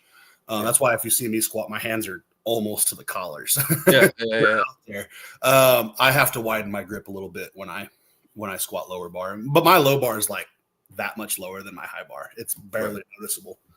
Gotcha. Balance and Grace Coaching. Hey, what's up, Letha? Says good morning, joining late today, but I'm excited to be here. I appreciate you being here. And if you got any clients that you're training today and you guys are all watching, shout out to all your clients. Keep on stacking those days and keep chasing your goals. Thanks for you guys being here. Let's see here. So let's go. We had Bobby Gay, H4V says, he's one of my clients. He outbenches me. This is the quote of the day, right? Not the when are we hitting 600 bench, but this is the most power lifter quote I've heard all day, right? And he said, "Remember, they do surgery every day." Yeah, he said it to me a few times too. There you go. Hey, look, what's the problem? They do surgery every day. They know how to do this. I like that's hilarious. Ashley says, "Thanks, John." Hey, Ashley, you are more than welcome. Kirsten Lipscomb said, "Team BA is the best." Hey, appreciate you being here. For a long time. Parent and Powered Up. What's up, Parent? Hey, I got to DM you guys because we need to work on something together. I wanted to see if you guys want to be part of something. So, but they said they're taking 1,037th. Okay. Well, I want to know who just took 1,581. All right. So I want to know who that is. All right. Put in the comment section, stand on business, talk your talk. So it was me. I did it. Rory said I sent a couple deadlift videos as well if he's got the time. I just saw that you sent that. I will pull it up in a second. Kirsten said, Brad helped me completely change my deadlift. Truly a patient man because it took a while for it to click. Yeah. And this Ashley, so Ashley says, correct, your SSC energy can start to dissipate in 3 to 4 seconds, and it's gone at 8 seconds. Pretty much consistently what I've heard from kinesiology, biomechanics, experts. Yes. So Ashley is a physique competitor. She's competed in some CrossFit, but also some physique stuff. And she's also got her master's in kinesiology. Okay. And she used to jump out of planes for absolutely no reason because the U.S. Army told her to. Yeah. So there's that. And Shelly says that Brad and team are amazing coaches, super supportive, been very patient with helping me build strength as well as confidence. All right, let's jump into these deadlift things because Rory is I don't know if he's doing National Guard stuff right now or not, so I want to grab his time and make sure that we get it before he has to go. All right, right here, boom. All right, so this one was at the Music City Fit Expo. Look at this dude right here. All right, Scott Obringer is a dang that dude is shenanigans coordinator, okay? Yeah, he would look, see right there? He's talking him into doing it. You see that right there, right? He said, forget how you feel. Stand up with it. Yeah. What you don't hear is me yelling because I'm standing right in front of Rory right there. Oh, screaming. Funny. Yeah, man. Oh, yeah. I like it. So you want to watch that one again? I know that's not necessarily the best angle. I mean, it's a hype lift, He gets, straps on. So it's hard for me to like, as a power lifter, really critique it too far. But the only thing I was is the yank at the start, but that was a hype. It was a hype lift. There we go. Yeah, that looks a lot better. So this is a controlled environment doing a control, Yeah. It's all right. Sometimes we get a little hype when you're in that energy. So if Tyler is around, so Tyler's a pretty big dude, all right. And we were at Home Gym Con, and Tyler climbed up to the top of this giant playset thing that has weights on it called a swing sesh. Like he's the guy that climbed up to the very top. I'm like, you understand if you fall, none of us are going to even attempt to catch you. You're way past. He's a big, yeah. He's huge. He's bigger than I am. Yeah, he's huge. Yeah. So him. He's shenanigans coordinator. He'll talk you into stuff you should probably not try, but hey, why not? All right. So yeah. All right. Let's see here. And Rory said that's why he sent 2 videos. So yeah, have something the one was like a hype yank it video. Just send it, and the other one was controlled. Yeah, your deadlift looks good. I don't want to pick it apart too much. All right, so we got all the physique competitors here. Capex Home Gym Lab. What's up, Kenzie? I got to message you too, because same reason I told a parent I needed to message them, because we got to get this thing working. So stand by for a lot of y'all going to get DMs from me today, because we got to get this working. Kim, she says, good morning. Good morning, Kenzie. Appreciate you being here as usual. So Brad, when I met you and I found out you had a home gym, you know, one of my catchphrases, I actually even have it on some shirts. It says, I own the best gym in town. We've got a banner that says, welcome to the best gym in town. Because look, I've been lifting in a home gym since 2001, and people used to want you to apologize for being in the home gym. You'd be like, yeah, well, I lift at home. Like, you're ashamed of it. I said, man, whatever. It's the best gym in town. I don't care if it doesn't have all the equipment. It's the best, because it's custom tailored to me, right? Whereas most gyms, they're kind of like tailored to a cross section of people. This gym is custom tailored to just me, and now it's custom tailored to me and my wife. So for me, that's the best gym in town. You said, so when you said, yeah, I've got a barn gym, I said, hey, best gym in town. And you said, well, it's the gym in town. So tell me, how tough was it to leave the community you had built at Iron Valley Barbell to start training in a hot, I know it was hot, I don't care where you are, every barn is hot at some point in the year. How tough was it to make that transition? I'll be honest, so not really tough at all, because so I started training at Iron Valley Barbell when Zach Hummel opened it in like 2000. I want to say it was 2015, maybe. I can't remember, 2015 or 2016. And it's a warehouse gym, so it was hot. Okay, so it was okay. I got you. So the heat wasn't a problem. We were just kind of used to it, and that was one of the reasons why I joined that gym, because I was just working out at an LA Fitness at the time, and I wasn't a power lifter yet. I was still but you were coming from the MMA and the wrestling background. I was still, so you're used to like a fair amount of misery. You're like, this doesn't feel like I'm working. I got you. I was a wrestler for 20 years, man. I'm used to being in a little bit of discomfort. Dan Gable would hate me for training here. I got you. Yeah, so I switched over to Iron Valley Barbell, and then Zach, the owner, got me into powerlifting like immediately. He's just like, hey, you could probably be strong if you wanted to. And so I started training powerlifting, and he got me hooked pretty much immediately. The only reason I left Iron Valley, and I didn't really ever leave it. I moved to Mooresville, which is where I'm at now, 40-minute drive from Iron Valley. So I was training down the road at a local gym here. It's a nice gym. It's called Core Fitness Club. Nice gym. It's a little bit of everything. They've got like strongman implements, and they've got a commercial gym. It's mostly commercial gym atmosphere, and I just started outgrowing it. It's like I was bringing in my own bars. I was bringing in my own squat. Yeah, once you get to that point, I'm like, all right, man. Look. So my wife and I moved out here to the property we have now because we found out we were pregnant with kid number 2 at the time. We got 3 now. But when we found out we were pregnant with baby number 2, we had to upgrade, and this house had a pole barn. And I thought, I could probably put a gym in there. I'm a car guy, so I want space for my toys. Yeah. But I was like, I could put a gym in the back of that barn and still have room, because the barn's big. It's like 30 by 65 or something like that. So I built a wall for the back, like 18 feet. I think my gym's 30 by 18. And put a gym back there. And it started out as a little corner with a couple horse stall mats, a tiny little rack from Bell's, a couple bars. And I don't even have dumbbells. It's just like, and I totaled 2039, and I squatted 804 training with no equipment. Nice. And then over the last, I've had this, we've been here for 3.5 years. So about 3.5 years worth, I've got, in my opinion, a powerlifter's dream home gym. I got everything you need and nothing you don't. So nice. Yeah, it's amazing. So let's go with we're gonna do one more squat assessment here. This is from my guy Dustin, who's still got one of the best names on YouTube, Spear Fang. All right, and that's from that show Primal. But he said, and he's also a former wrestler. Dustin now is bodybuilding. He's done one show that I know of. He's actually one of the people who actually trains. So he says wrestlers make the best lifters and athletes. He's a former wrestler. He has also competed in powerlifting, I believe. So I'm going to go ahead and I'll pull up this video that he just shared with me. Agree and disagree with his comment on wrestlers being the best, because sometimes they're the worst because they want to push Trust me, I know. Oh yeah. They don't do the. Yeah, I got you. And You sometimes just want to grind. Yeah.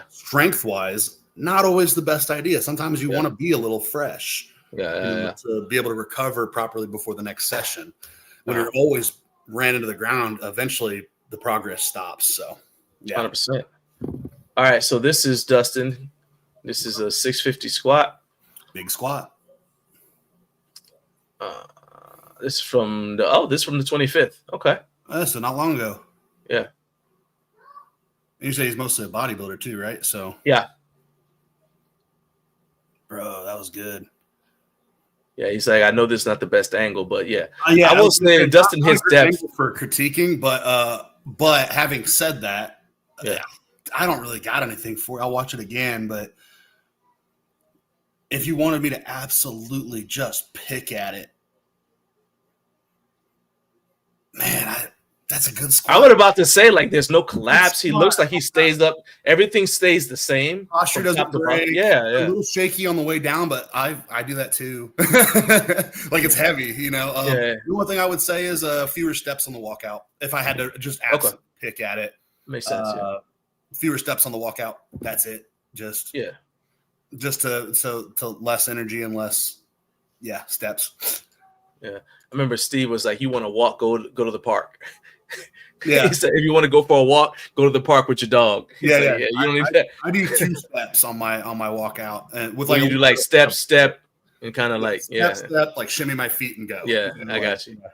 All right. So let's see here. My grays, trust me, they're there. He said, that's Jared. So he's like, "How do y'all have any gray hair?" Yeah, I got plenty. Man. Is it right there? Yeah. And Jared, was I correct in that you? So, by the way, Dustin and Jared had this ongoing overhead press competition that they got going on. Okay, so I think Jared is in.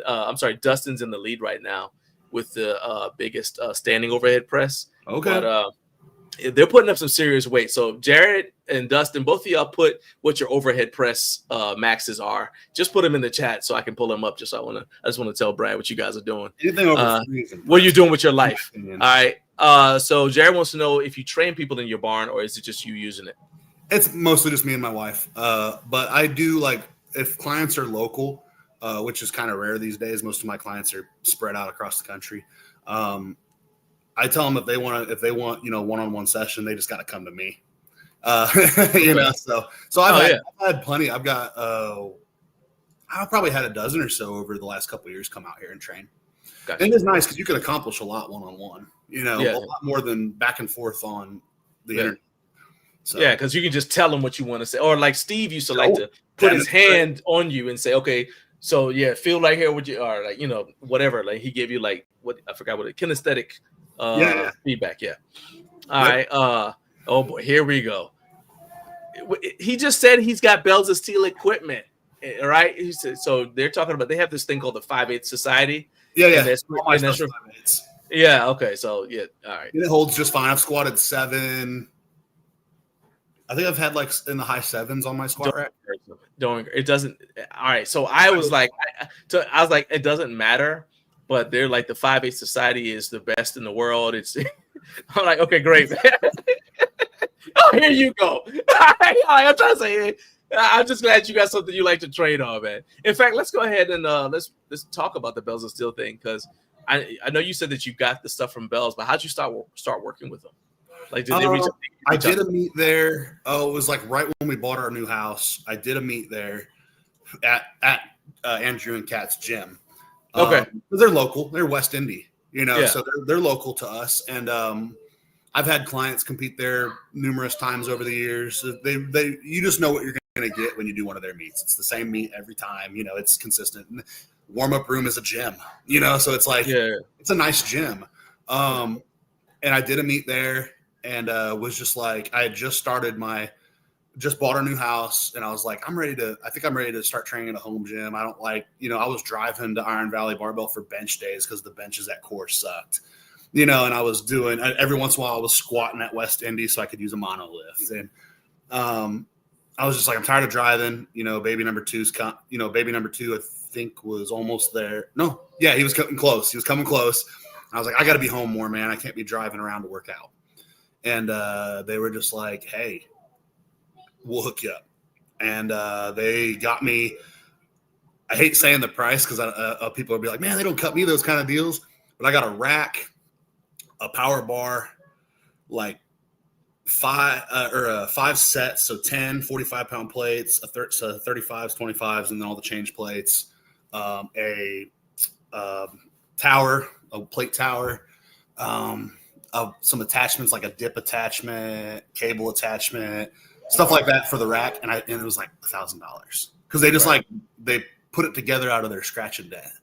You know? Oh, I got you. Yeah. That makes like, sense, let's just find you what we can out of here, and then the rest was new. But they just like hooked me up, $1,000 to start. And like I said, I totaled 2039 out of that setup in squat. That sounds like some good advertising for it. And then just from there, I just was constantly coming in and being like, what else you guys got? And so now, I started out with I had a bunch of Titan stuff because they were cheaper at the time. Mm-hmm. And slowly over time, I replaced all my Titan stuff with Bells of Steel's versions because they are nicer. And they just every once in a while they'll just send me something for free too. Like they sent me a free when I upgraded my rack. I upgraded from their old 2.3 system to the 3-inch, and they for free upgraded all my attachments. Gotcha. So I had like a dip attachment and man. That's actually the big thing with the 5/8 thing is we're starting to get more attachments for 5/8 now. Yes, but in the past. You used to have most of the stuff was 1-inch. So that was the big thing for me. But I honestly don't care. I just think I refuse to buy one of those. It got a plaque. I'll be happy to share with you how you can get this plaque. It says 5/8 Society. Since you seem committed to the cause, I'm happy to whatever you do, man. That's what you want to do. Go ahead. So Dustin said, "Yeah, I've been told let's walk out." He said, "Thank you." Yeah, that's all. And Dustin does 275 for standing over. Pretty good. These are some strong dudes, man. And let's see here. I think I'm only in the. You got to remember, I'm a high 500-pound bencher, but I think my best overhead was actually a log. So I don't know what I did with a straight bar, but I've log pressed over 350. So no, that's not bad. It's not bad. Where we at here? Okay, yeah, I knew there was one I wanted to make sure I shout out. So shout out to Carp. Said catch y'all on a replay. Hey, shout out to the replay gang. And my man is serious. He will be back for the replay. I see his comments later on. So all of you guys who are watching on replay, I appreciate you. And go ahead. You can still put your comments in the comment section. I will ask Brad to just swing back by after we get enough comments to see if he can answer, if you guys have specific questions for him. Okay. So don't feel just because you missed it, you didn't get up way too early. Shame on you, but I understand life is life in sometimes. So put your comments and we'll just swing back around. But for those of you who are live, I'm not even reading that, JB. I'll read this one. So he wanted to know what got you into powerlifting and when you started. You kind of already answered that. Basically, you had that coach at the gym. Got you into it. He was training for me. He asked me to train with him for it, and I just thought, well, if I'm training with you, I might as well do it too. Right. And I did okay. I totaled 16:20 in my first meet. I was like, all right, I like this. Some guy there totaled 1900 in my weight class, and I was like, that dude's a monster. I want to be like that one day. And now I'm past that, but it was it motivated me. I thought it was really cool to see people lift weights that I didn't know people would lift. Okay. Now, just for full disclosure, because I feel like I know the answer to this, but I just want to, because you don't look like you're that old. But full disclosure, you're not the Brad Abbott who competed in the USPF in 1985 at the Idaho High School Championships in the 148 class. I had to have them take that off of my profile a while back. So that wasn't me. It was on the same, it was shared. I know. I thought I was like, oh wow. That's not. I was like, wait a minute, that's 85. Hold on a second, that didn't make any sense. Yeah. All right, yeah, that is not you. Okay. Hang on. I will pull up your actual open powerlifting and stuff, and I'll put it in the. I'll actually put the link in the chat in case anybody wants to see your numbers. Anyway, so let's go to. I want to say so. One of the questions I wanted to make sure we asked you is training for powerlifting sucks. To be honest with you, the training cycle a lot of times sucks. The weights aren't moving the way you want them to. Sometimes you're sore, especially when you get closer to the meet. Sometimes you're really sore. And then it's even harder if you're training by yourself without community support. So a lot of people will do things like the garage gym competition, or they'll do like online challenges. They'll do like December or whatever, right? But I always encourage people, if you lift at home, do at least one in-person meet, because it's not only is it rewarding, because you get the reward of powerlifting when you're on the platform.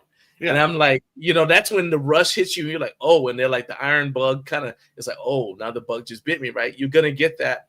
And so that's the number one reason why I recommend people do it. But also, it's very easy to do like hey, you post on Instagram or whatever. Hey, what do you guys think of this squat or this deadlift or whatever?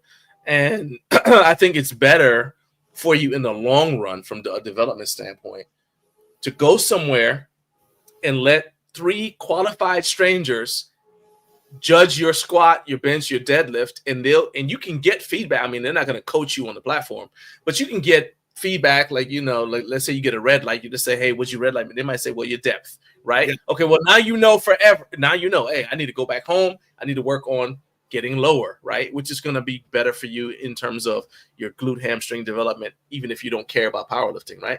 So that's something that that's my reasons. For somebody who's hesitant to do a meet, what would be your advice to somebody who's like, man, I don't know if I want to do this, I'm afraid, or just whatever? What would be your advice to them?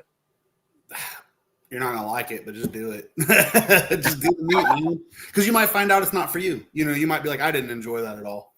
And then but most people that do one end up doing another one. It's a good time, especially if you go into it well coached. That does help too, because a lot of the people that you see do one and done, they just weren't prepared. So they maybe bombed out because they didn't train to depth on squats. That happens.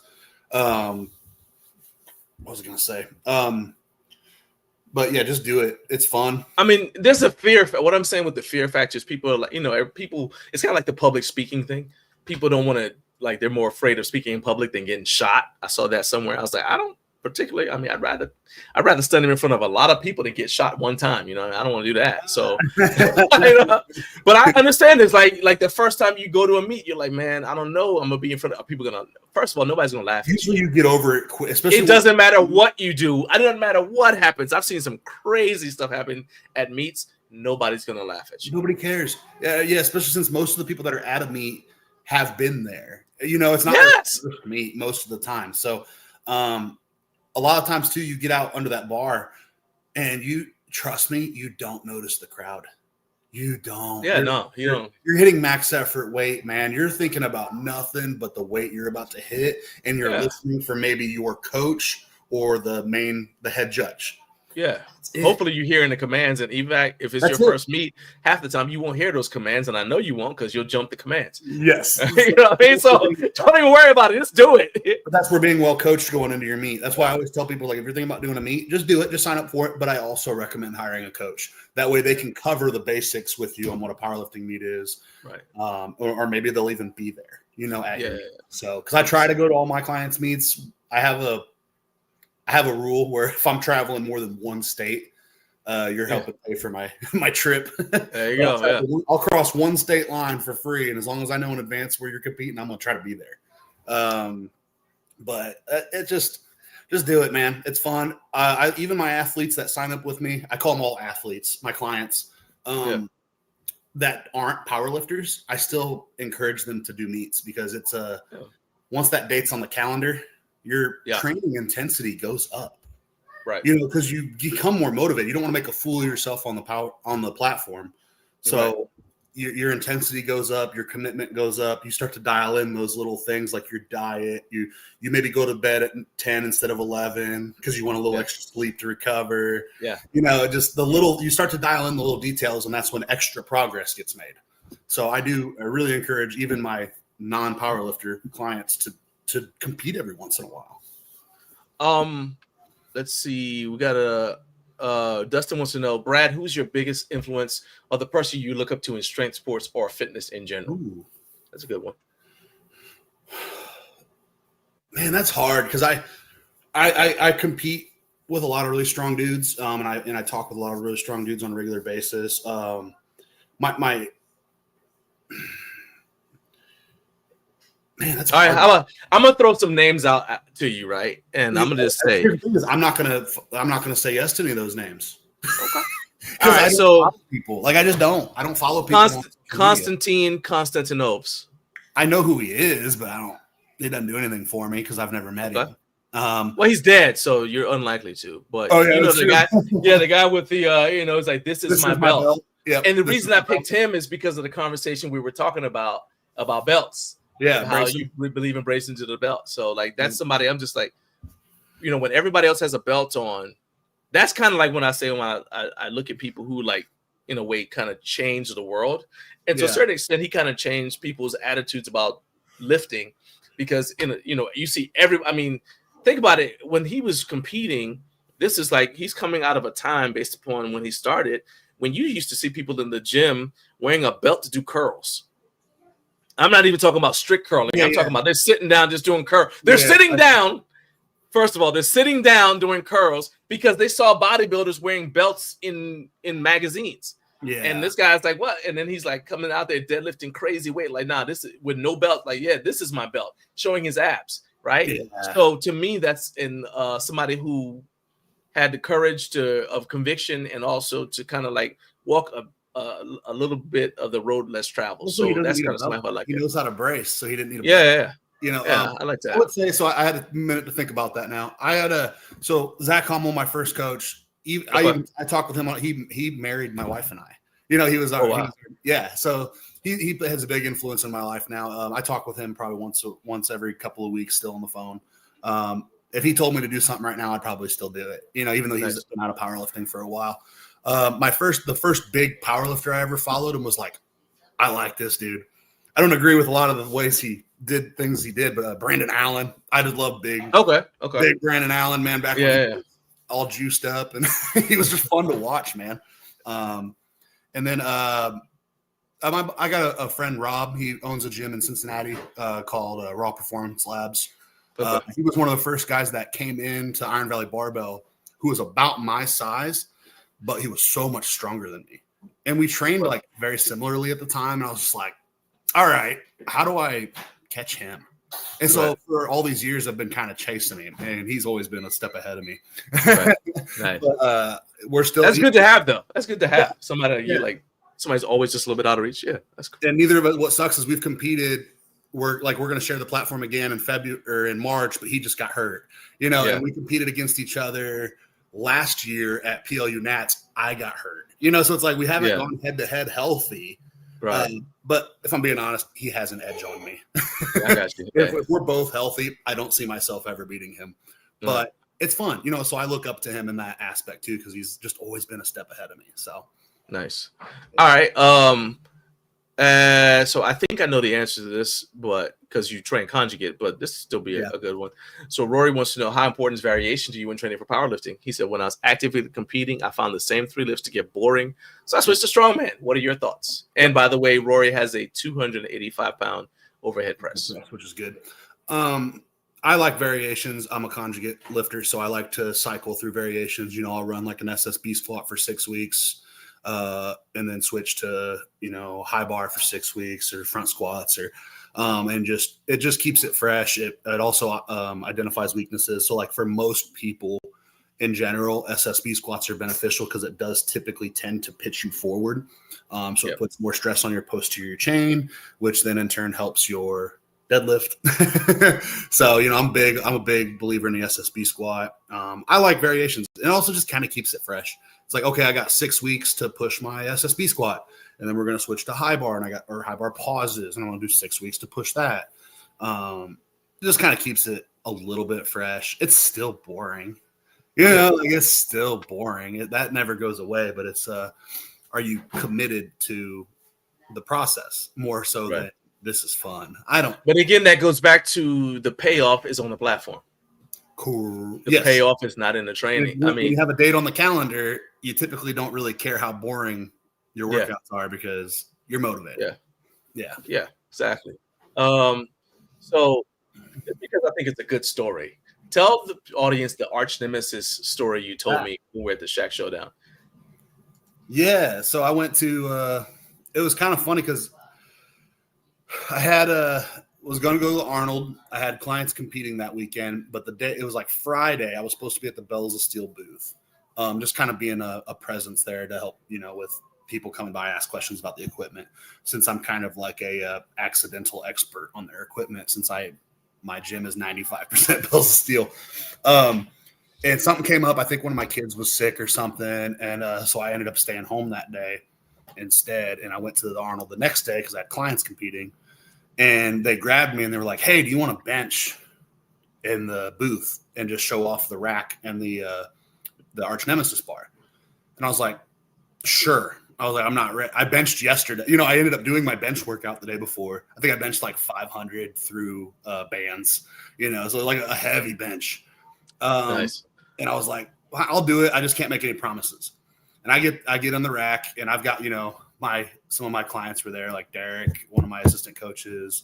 I think Billy Bockrath was helping spot me. And Shane Stevens was spotting me, and I ended up working up to like 5:30 on the arch nemesis bar, and just smoked it. Yeah, I tell people, I say, if you put it on the internet, I will find it somewhere. Yeah. And I'm benching on like one of their portable benches. I'm wearing my New Balance shoes. They put me in those shorts because they wanted me to wear a Bells of Steel short. They were like Hoochie Daddy shorts. And that guy, Andre, he's one of the Bells of Steel's. He's a bodybuilder. He's one of their athletes. That dude is huge. So if you ever see him on the internet, if you follow him at all, just know that he's bigger than you think he is. Okay. It's like Andre the Valiant or something like that is his name. Yeah. Antoine. He used to be a Universal Nutrition guy. Okay. He's responsible for Universal Nutrition. There's that 5:30. That's a big dude. But so they were just like shocked that first off, they were like, "Well, at least we know that bar holds weight." Yeah. I was like, "Well, thanks. Like, just letting me be the test dummy to see." It's hilarious. It's like, yeah. By the way, if you survive, we'll. That's hilarious. Yeah, it was a cool experience, but it was just kind of like one of those random, like, "Hey, you want to bench today?" And I was like, "Ah, crap, I'm sore from yesterday." Sure, like, dang it! You should have told me this yesterday. I wouldn't have. Yeah, I got you. Then I probably would have benched over 550 on it that day. Yeah. But it was it was cool. But I like the Bells of Steel people. They've always been good to me, especially Andrew and Kat. I think there are some awesome people. Just literally, just good people. So we got two more comments I'm going to throw out here. First one, JBTV says, someone who's never competed, this is kind of firing me up. When I win, I like how he didn't say if. He said, when I do my first meet, I'm going to come back to this podcast as the aha moment. Appreciate you guys. I like it. Mission accomplished. All right. Well, mission's almost accomplished. When you do it, tag me and tag Brad. And to do that, you're going to have to follow Brad on Instagram. So make sure you're following at brad.abbot.strength. And Rory said that Konstantin Konstantinovas is, if you guys don't know who I'm talking about, just Google. He's one of those, first name is spelled just like his last name, Konstantin Konstantinovas, and Google him and you'll see what I'm talking about. Dude, he was a bodyguard for his profession, and he deadlifted without a belt in competition. Deadlifted over 9. Without no belt. Now, like nobody else was doing that. Like, yeah. So there you go. And Dustin said conjugate lifting is great. Can't stand some of these younger lifters who bash on it. It's made some legendary lifters, and that is 100%. Dude, before we let you go, I told you we wouldn't get through all the questions, but that's cool because now I got to have you back on.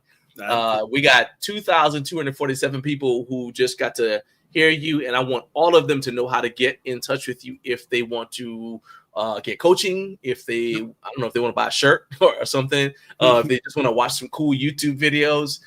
So go ahead, let everybody know. I've got the Instagram going across the bottom. So let's start off with that, and then you can tell the YouTube and anything else you want to get. Yeah, that's that Instagram at the bottom there, that Brad Abbott Strength. That's the best way to get a hold of me. I try to check my DMs every day if I can. I've made it a point these last couple of years to be off my phone a little more because I'm still on it an awful lot. But just shoot me a DM on there. I'm pretty easy to get a hold of. I'm pretty laid back. For coaching, especially. You can also, I have a YouTube, BA Strength. I keep saying I'm going to put more content up there. I try to throw something up at least once a month that's just like educational. But you can look at my YouTube channel, BA Strength, and then if you don't have any of those, like if you don't have Instagram, you can shoot me an email. I think it's bmabbott13@gmail. Okay. If you're a little more old school and don't have Instagram. All right.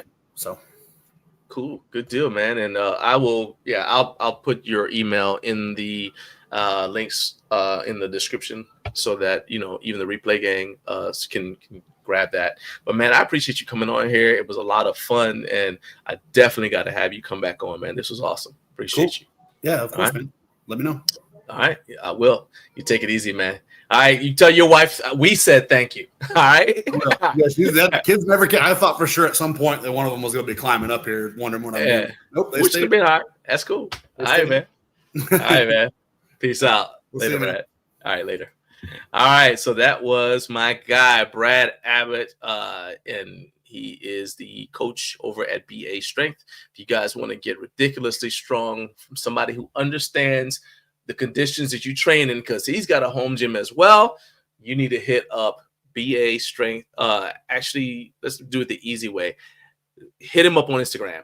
Hit up at brad.abbott.strength on Instagram, and he will help you get your lifts and your strength life together, especially if you're thinking about maybe competing for the first time like JBTV said that he is.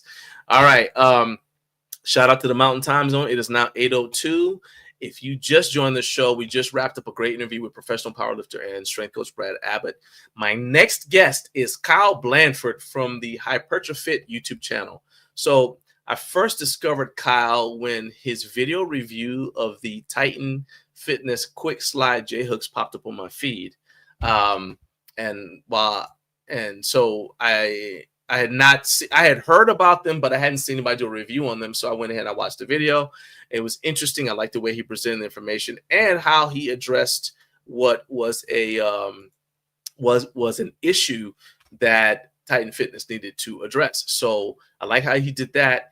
And then I got to also see his follow-up video.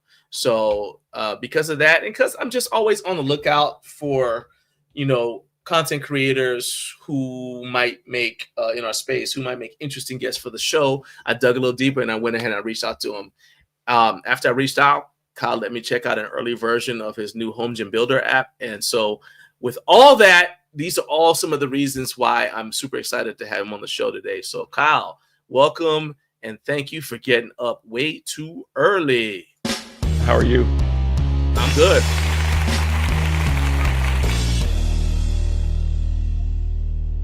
Chat. All right. So, dude, it's been man, I think I reached out to you like in what? I want to say November, October. Yeah, probably late October, because it was right before I was getting ready to launch Gymscape. So yeah, it was crazy because I was like, you picked like December, and I was like, and it felt so far off, but it feels like the time has just flown when it's already December, man. My oldest son's birthday is tomorrow, so yeah, that's crazy. Like we're already in December. Of course, my guy Kevin, if he's still watching Home Gym Games, has had his Christmas tree up for quite some time, as has Coach Carp. So, do you have a Christmas tree up? The answer to that should be no. We do have a Christmas tree up. Absolutely. Okay, when did you put up the tree? Last week. Okay, that's not bad. It's my rule is always after Thanksgiving. After Thanksgiving. Okay, yeah. Carp's had his up. I think I sent him a happy Thanksgiving. The dude sent me back Merry Christmas. I was like, whoa, what's going on here? He said the tree got put up in like 1st of November or something like that. I was like, I love that energy. I'm a big Christmas guy. And then Kevin is Filipino, and he said in Filipino culture, they basically just leave the tree up all year long, except for a break in the summer. I'm like, they take a break in the summertime, take the tree down. I'm like, I can't co-sign that, but I support your right to do it. Let's talk a little bit, and you've already got some people who are commenting here, which is what I expected. Oh my God! Here, look, Kevin. I didn't say you needed to comment about it. He said, "Did somebody say Christmas tree?" I woke up suddenly, don't know why, because it's nighttime in Japan. Stop it! Just stop it! Y'all are crazy. All right. I want to say, you obviously have some people who are in the chat who are familiar with you, but you occupy a unique niche in the space because you do product reviews, which is probably how most of these people discovered you. Mm-hmm. And then you're also the app developer, like you mentioned, Scape, and you're online fitness and nutrition coach. So for the sake of people who only know you because of one of the faces of your brand, talk about how all those three things kind of operate together to serve your brand mission.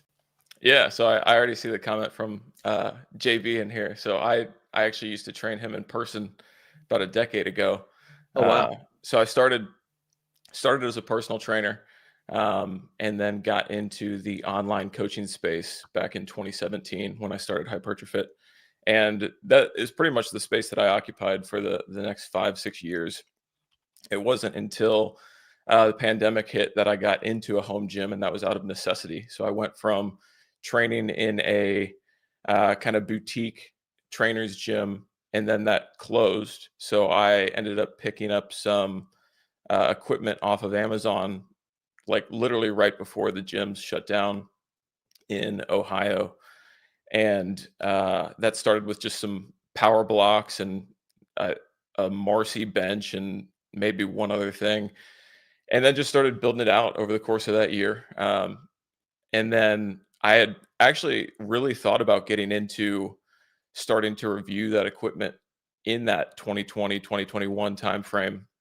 But I also started doing more app development work, specifically for my business. So it started as a nutrition coaching app, which I built called Macro Chief. If you're familiar with something like Macro Factor or Carbon, it's essentially exactly what those do, where it'll design a nutrition plan for you, coach you through the process. It's a food log, macro tracker. And I built that not only for myself, but also for my clients so that it can kind of analyze what they're doing on a weekly basis, send me reports, and then I can essentially verify what it's doing. If it's working, great. If we need to tweak something, also great. And that gave it a really interesting kind of feedback loop for me, because then I could have direct clients working with it to see what numbers it was giving them and what kind of progress they were getting from it. And then obviously just a regular user base that was downloading it from the App Store could give me feedback as well. So I got into the app space as an adjunct to my coaching business in 2021 when I first started developing that. And then once that finished up, got a little bit more time on my hands, moved into a new house this year, and started actually doing the gym equipment reviews, just because it made sense. It's something that I'm really passionate about. I've been using the home gym for 5 years now.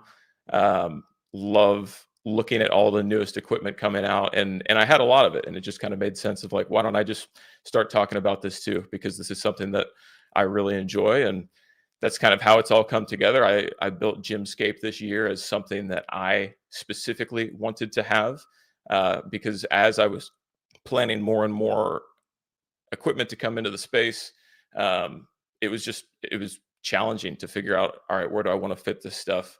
One of the biggest pieces I have down there is a dual Adonis from Rep Fitness. And as soon as you put that thing up, you're not moving it. So you need to know exactly where that's going. And that was part of what made me want to do that. And I have longer term goals for it, which we can certainly talk about. But at the end of the day, I just wanted a tool out there that people could jump on, use. Like there's nothing else to it of like, here's my space. What can I fit in? What makes sense for the next piece? So if that answers that question there. I mean, it's like everything kind of like one thing led to another. Yep. But you didn't have to like, it wasn't like you had to pivot away from anything. You just like, oh, I can do this too. Oh, I can do this too. Because, okay, so let's say you have clients you're coaching, and this used to happen to me quite a bit. Like I'd have somebody who's like trying to help me, or even if I'm looking at a program online, it was always built for people who were in some sort of public gym, or you know what I mean, whether it's a commercial space or at a school or something like that. Because I followed a lot of like strength coaches like Christian Thibodeau and Charles Poliquin, and so it was like, so it was like But I've been training in a home gym since 2001.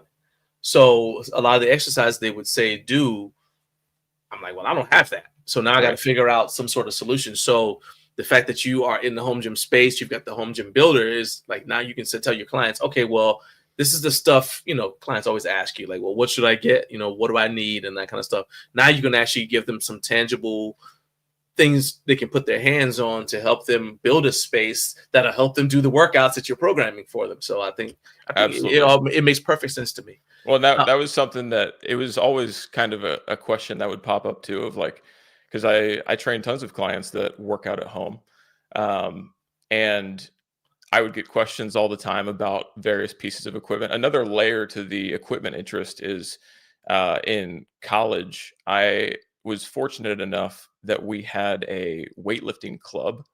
I was at Miami University in Oxford, Ohio, and the club had its own separate training facility. And it was amazing because it was basically just this hardcore dungeon-esque gym that we had basically full control over. And I was the treasurer. So we had dues come in every year. We had, we had a dumbbell rack that went up to 160 pounds. We had a monolift, like we had Atlas stones, you name it, we had it. And I was essentially in charge of picking out the next pieces of equipment. So I already had a bunch of different interactions with various manufacturers, and that was even like some commercial stuff that we had bought in there.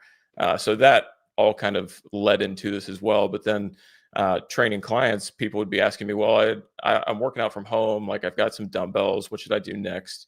Or I have this much space. And it turned into something that now when I bring a new client on, I can even just tell them, hey, like fill this out for me, share the link with me. And then now not only do I know what your equipment is, I know exactly what your space looks like. And now I can plan accordingly so that I know, like, yeah, you don't have 50 feet of runway for us to do walk-in lunges. We've got to do something within this 10 foot by 10 foot space or whatever else. And even just kind of knowing square footage, if you don't know how equipment is laid out, that can also impact the setup and tear down of, like, you might have the specific equipment to do some sort of superset, but I don't want it to be something that's going to take you 5 minutes to set up in between exercises. Because exactly, that doesn't work. Yeah, I see these setups that are so complex and they look great on Instagram. But my first thought is always like, how long is it going to take for you to not set it up? Because you set it up, you had time to set it up. But let's say you're lifting before work. How long is it going to take that down? Right. You know what I mean? And in our situation, my wife and I work out a lot of times. Sometimes we work out together. At least once a week we work out together. But there are times when I work out and she's going to work out after me, or she works out first thing in the morning, and then I'm going to work out later on in the afternoon. So we can't just leave the gym up. Right. You know what I mean? It's like, you got to, like, just like in a public gym, you got to, like, clean it up for the next person. So I'm like, that looks fantastically complicated. I'm not doing that. You know what I mean? So, yeah. So we already mentioned this one, but JB says, big shout out to Kyle. Said he fixed my bench and overhead press back when he was my in-person personal trainer many years ago. I love that this is a full circle moment. It's like it just kind of comes back around, and neither one of you knew you were both going to be here on the show. So there we go. So I love that. And shout out from Rob at Vintage Weights PGH. He says HypertroFit is doing a great job with videos. I just watched his lighting and flooring video. I'm going to get some of those light outlet things for my gym. Nice. So how do you it's one thing when people like your stuff, but when another content creator shouts you out like Rob is, I think it's kind of something special because they understand and appreciate what it takes to make the video, but also they've got exposure to a lot of different types of, like he's not necessarily forced to get the same kind of stuff that you recommended. So he's kind of co-signing your recommendation. So I think that makes a big deal. Yeah, I definitely appreciate that. I've watched plenty of Rob's stuff too. And I try to be very active in the community just to watch what everyone else is doing, check out all the new equipment reviews, just because I enjoy it. Like I said, I mean, I got into this space as an additional layer to what I do coaching wise, primarily because I just enjoy it. Like I'm a equipment nerd, just like everybody else. I finally have the space to really add what I want, where I want it. And it works out well because it's for my training, my family's training. And then I do have a handful of clients that I see in person. So it's a very well loved and utilized space for sure. That's awesome. All right, so the next comment has to do with the Titan J hook, or the Titan quick slide. So we'll go ahead and I mentioned that anyway. We'll jump into that next. But before we do that, I gotta know this. Okay, so I googled your website and I include this in the questions I sent you. So I didn't know if you were aware of this. I mean, I figured you probably were, but I was like, so I googled HypertroFit, and I'm gonna go ahead and I'm gonna share my screen so people can see what happened when I googled HypertroFit, right? And you see over here on the right, I was like, Kuala Lumpur, Malaysia. I'm like, hold up, I thought this dude was like, hold on, I thought he was in the States, right? So have you, Phil, in case anybody's wondering, if you're in Malaysia, this is not the guy. That's not okay? me. That's not him. He is not local to you. This is the website you're looking for, though. So my question, though, is have you ever had anybody reach out to you, be like, hey, yeah, I'm in Malaysia. You know, I want to swing by, because it's an in-person personal training studio. Right. Yeah. So has that ever happened? That has not happened, but it was funny that you asked that question because I hadn't seen that website for almost 10 years. Like I saw that very early on when I was building the business. So I came up with the name HypertroFit, which was likely a little too clever for its own good, because most people looking at it don't know how to pronounce it, don't know what it says. I'm like, nobody knows how to spell it. I'll just tell you that. Like I have a degree in kinesiology, so I was like, oh yeah, that's so clever. HypertroFit, hypertrophy makes sense. And yeah, marketing wise, it's not maybe the best name, but in any case, I had come across. You got to go with strong and shapely. You know, that's already taken, but something in that family. Yeah, exactly. But yeah, I had come across that when I was setting up the LLC and the website. I had the actual website, so hypertrofit.com. I think there's this like hypertrofit.co or like something else. But if I were them, I would have just changed the name. But then again, they might be feeding. Actually, probably they're getting traffic off of you. They might, yeah. Think of it, and good for them. I mean, shout out to them and all lifters in Malaysia. I don't have too much direct competition with in-person Malaysian clients, but hey, I mean, you never don't hold know. yourself back. You never know, man. That's hilarious. So Sebastian LaRosa, what's up, man? Appreciate you getting up way too early. He said Kyle's home gym, HypertroFit, and videos are incredible. He didn't say they're great. He said they're incredible. So that's awesome, right there. Yeah, these are a couple of my buddies in the chat. Look at that. and Sebastian. Yeah. Okay, look at that. So shout out to you guys for listening. He said it sounds like a reunion lift is in order at Miami. So I might need to make some plans. Yep, he was up there. He knows all about the weightlifting club. So there you go. Unfortunately, the gym is no longer there. You can just have it somewhere. It's like those high school. So like, for example, my high school, they refurbished the school, so it doesn't look anything like it used to. We would actually I actually went back there because my cousins went there and everything else. I didn't recognize anything. They have like one wall. They said, yeah, this wall in the cafeteria, literally one wall, is like the only wall they saved from the old building, because they said we just want people to see like what the building used to look like. So whenever they do reunions, they do them somewhere else. So you guys should just have a reunion lift somewhere else. So I see him every week. We train regularly. Yeah, but you don't see everybody. The unfortunate part with the weightlifting club is that they ended up tearing the building down. Oh wow! And to put the atmosphere in perspective, the weightlifting club gym that we had, if you're familiar with like Metroflex in Texas, I know gym. Like super hardcore, where like Ronnie and Branch trained. That was the vibe of our gym, and the new place that you would train around there would be like a Planet Fitness. Like it's not the same thing. It wouldn't work. So here we go. So first of all, I feel like we're not communicating. So here we go. You need a place that's got that vibe. It's gonna. All right. First of all, did it have heat and air conditioning in here? Yeah, we did have some niceties in there. Yeah. Okay. Well, you don't need that. You can get rid of that. All right. First of all, we're gonna get rid of that. What you need is a warehouse.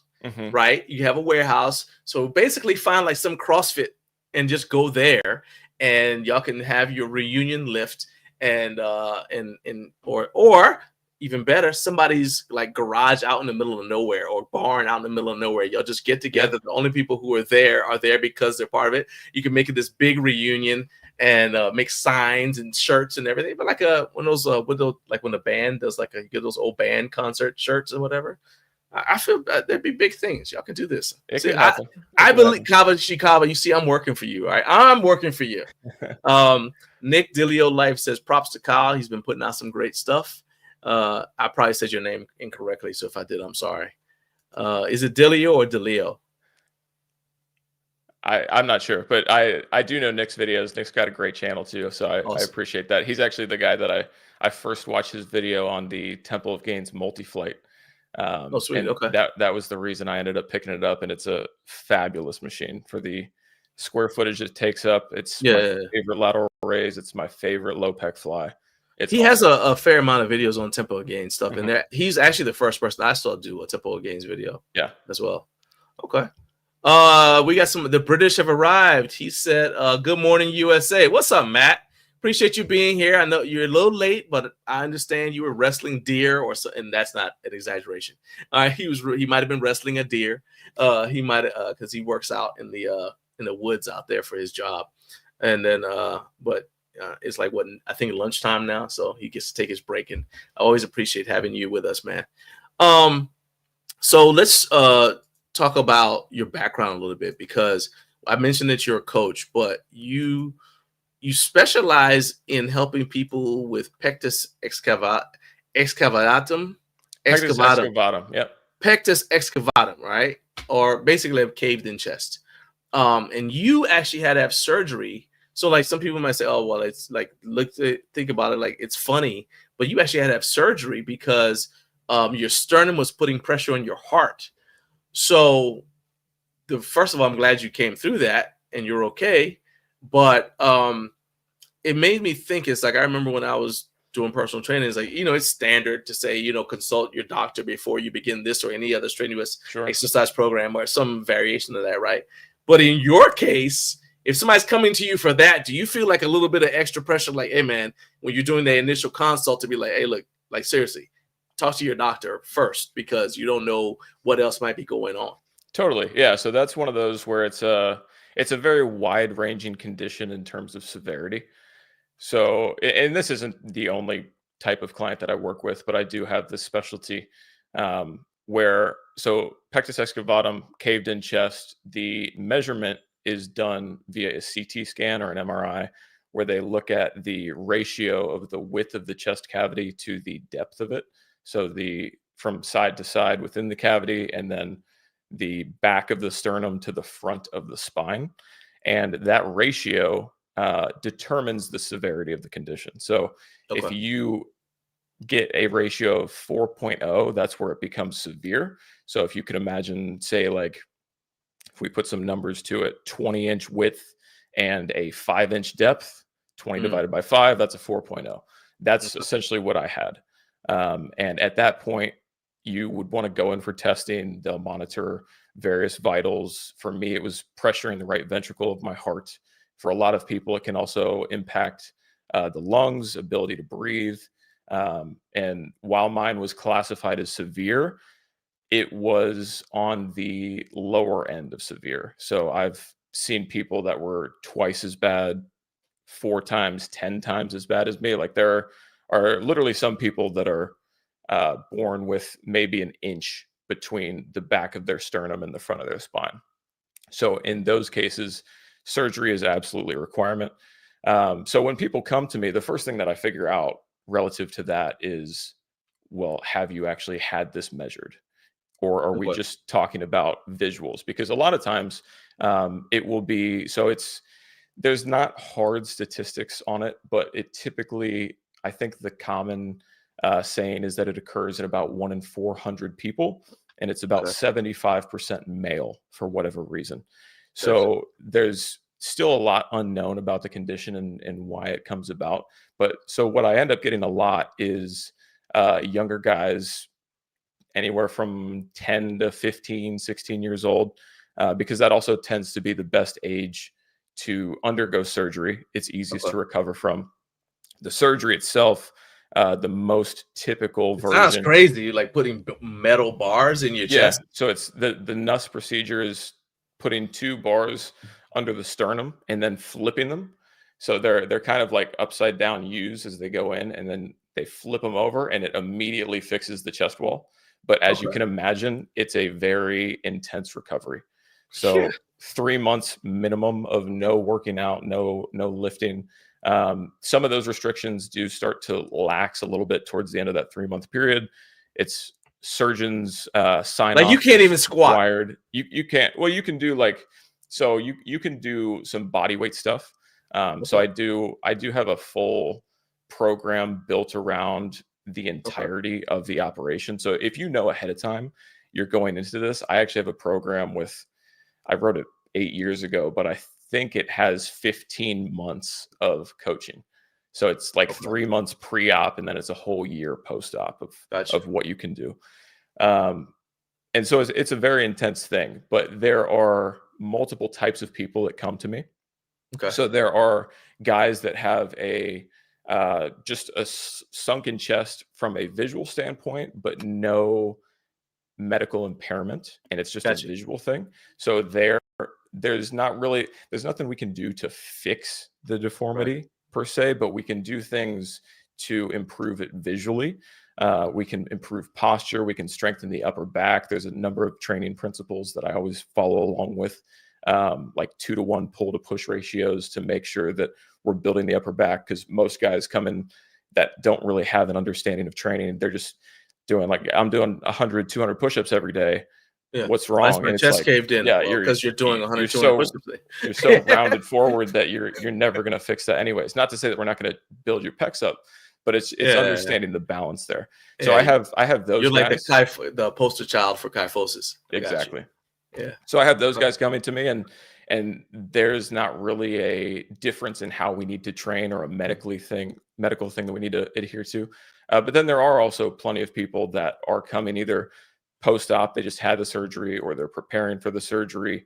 And then I actually am working with a woman right now in her 50s, and building up strength and doing all these things post-op. So it wide range of people that I work with that condition, and it's incredibly variable how much it's actually impacting them on a physical level, mental level.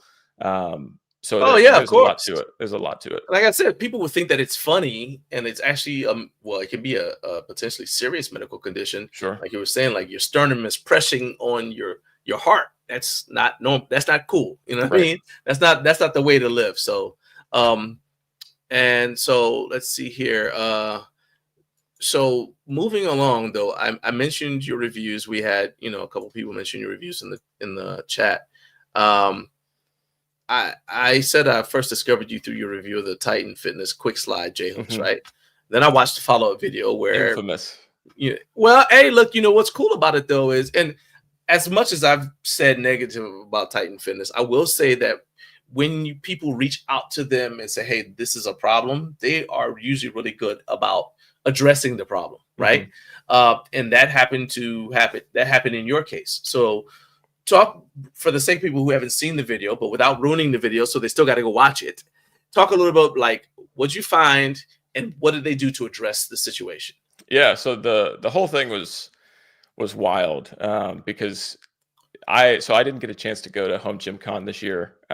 My daughter was born right around that time, so we didn't get a chance to make it out there. I already have my tickets for next year. Okay, hold on, let's stop right there. Congratulations on the baby. Thank you. Well, hey, dad life. Is this your first? This is my first, yes. Oh, well, happy Father's Day in advance. Your first Father's Day. That's an amazing thing, man. So, that's awesome. It's been an amazing year.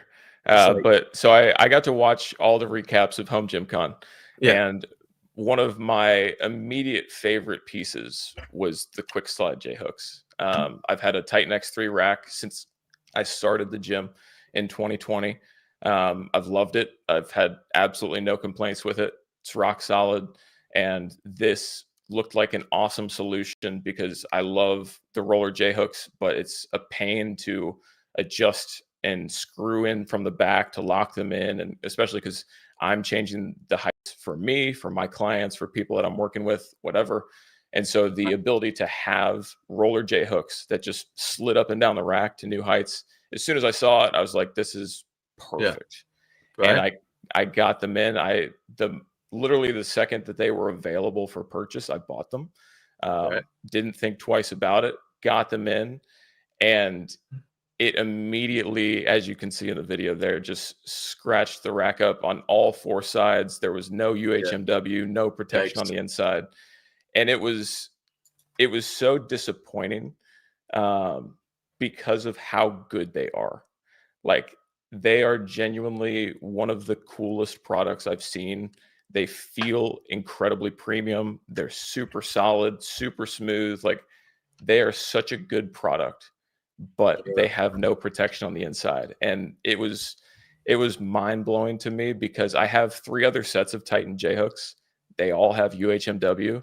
And this one being the one that you actually slide against the metal of the rack, not having it. Why would it not have it? Yeah. Because when I opened the package, I was like, I don't get it. Like, am I not understanding? You're thinking like, okay, I must be overlooking something. Right.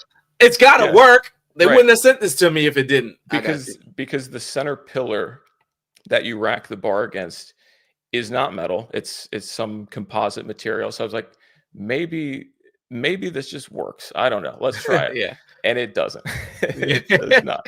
So the J-hook itself works fabulously. But yeah, for me to put it on the rack that it was designed for by the same company, to have that happen was mind-blowing. And so I made a video on it. It's the least amount of time I've spent on a video. I just went downstairs, recorded it, posted it. And then obviously it blew up. And it was wild to see, because I had only started posting home gym content this year. I hadn't had any huge videos. I'd had a couple successful ones, but none that got that much exposure that quickly. Like, most of them would kind of build over weeks and months and whatnot. This one, I woke up the next morning and it had 2,000-3,000 views. I was like, whoa, what happened here? Yeah. And then I because it's not the most popular video on your channel. That's the Pectus Excavatum 3 exercises video. That's like 50,000, over 50,000 views. But this one, like 6,000. You said it's like 2,000 overnight. Right. So it was. I woke up and saw that, and then I started seeing the thumbnail posted in different subreddits and home gym Facebook groups, and I was like, oh, okay, this is actually getting some traction. And then I didn't reach out to Titan. They actually called me. So the video obviously got to them pretty quickly. Their director of sales called me directly. And we had a great chat on the phone. He was incredibly apologetic. They pulled the product off the website. They refunded me. He wanted to send me an entirely new rack. And I was like, man, I got to be honest. I don't want to deal with the hassle of putting up a new rack. Like, my whole rack is fine. I obviously have it scratched up now. And I was in an interesting position where I originally had a 4-post 80-inch X3, and then I added some new 90-inch posts, which ended up getting scratched up. So what I had him do was send me some more 90-inch posts to fill it out to a full 90-inch 6-post X3, which worked out really well. And then I also got them to send me over a couple other things: their Titan Series adjustable bench and their Poseidon bar, which I had my eye on for a while because I just thought it looked cool. And I needed a more solid adjustable bench anyways, because I'd kind of been shopping for that. So it just worked out. They wanted to really take care of me. And it was crazy, like, to go from being kind of an unknown quantity in the home gym space, just disappointed in a product that I had had my eye on for a few months, to now it's this big scandal. Oh yeah, I mean, because the negativity, and in fact, I see people who like go out of their way to post negative stuff because they know it's going to get traction. Especially excuse me, when it's has to do with Titan, because you're going to get 2 camps of people. They may not even watch the video. That's what's funny to me. It's like they may not even watch the video, but the post where somebody shares the video will get traction, because you'll get the people who love Titan who will like jump up and defend it without watching the video. And then you'll have people who also didn't watch the video, but who hate Titan, who jump on and they'll argue about it too, right? And while again, like I said, I'm not a huge fan of Titan Fitness, I at least watched the video. You Yeah. know what I mean? I'm like, this goes back to the beginning of the show. I try not to comment on stuff that I don't know about and it's got nothing to do with me. And so I watched the video. I was like, you know what? And then because of when I saw the video, I had the ability to also see the follow-up where you like, hey, Titan Fitness saw my video and they called me and you talked about what they did and you know how they made it right. And the thing that's tragic is like you get to see this in a microcosm is the video where you talked about the problem has over 6,000 views. The video where you talk about how they do something good to remedy the problem only has like 4,000 and some change. It's like, it is what it is, right? But that being said, it worked out for you. You're a Titan affiliate now, is that correct? Yeah, so I am now an affiliate. And the main impetus behind that was actually the Scape app. So being able to have affiliates with every company so that I have no underlying bias whatsoever of just like, if this is that makes what sense. I recommend, then this is what I recommend. And there's not a monetary incentive for one company versus another. It's just an even playing field. That makes sense. So what can you tell us about any projects you have coming up with Titan? I don't have anything coming up with Titan. So you don't have any videos? Nothing to review. I did. So I bought their selectorized leg extension leg curl that I did a video on earlier this year, which is awesome. I absolutely love that thing. And that was kind of like part of my response to them when they called, is like most of their newest stuff has been awesome. So like with the stuff that they've been developing in the last year or so, because I have Titan stuff from 2020 and the quality is definitely different.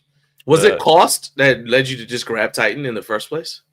It was a lot of availability. It was originally it was availability, and it was a height restriction. So in my old house, I had an I-beam running through the basement at the only point where I had a flat spot, and it was 82 inches off the ground. So I needed an 80-inch rack, and I happened upon a 80-inch X3 from Titan at the right time in the middle of $4 a pound weights and all heck that. yeah. So yeah, that was crazy. It was great, and I've had it ever since. So that's how it started. Lockdown was such a wild time, but I asked you that because we are on LinkedIn, and so I wanted to make so any brands who are watching this, we're gonna, for the sake of you guys who are watching this, who may be a brand owner or a brand CEO or anything like that, Kyle's got, as you were saying, he's got affiliate links with any company. He's got no specific like any ties that prevent him from working with anybody else. And I want to make sure that we transition into the Scape app and talk about that. So I wanted to make sure that we kind of covered like why you chose Titan and your reason for all that. So let's go ahead and pivot now. Let's start talking to Scape. This is your home gym builder app. I'm going to go ahead and pull it up on screen here. But just for the sake of anybody who's watching who has no idea, home gym builder, what is this, right? Just go ahead and just say specifically what is the app designed to do, because it's a little bit different than just going up on the internet and pulling up one of those room builder apps, which is what most people do. They just say, oh, let's just get one of those, free room builder apps. So talk about what's different about Scape.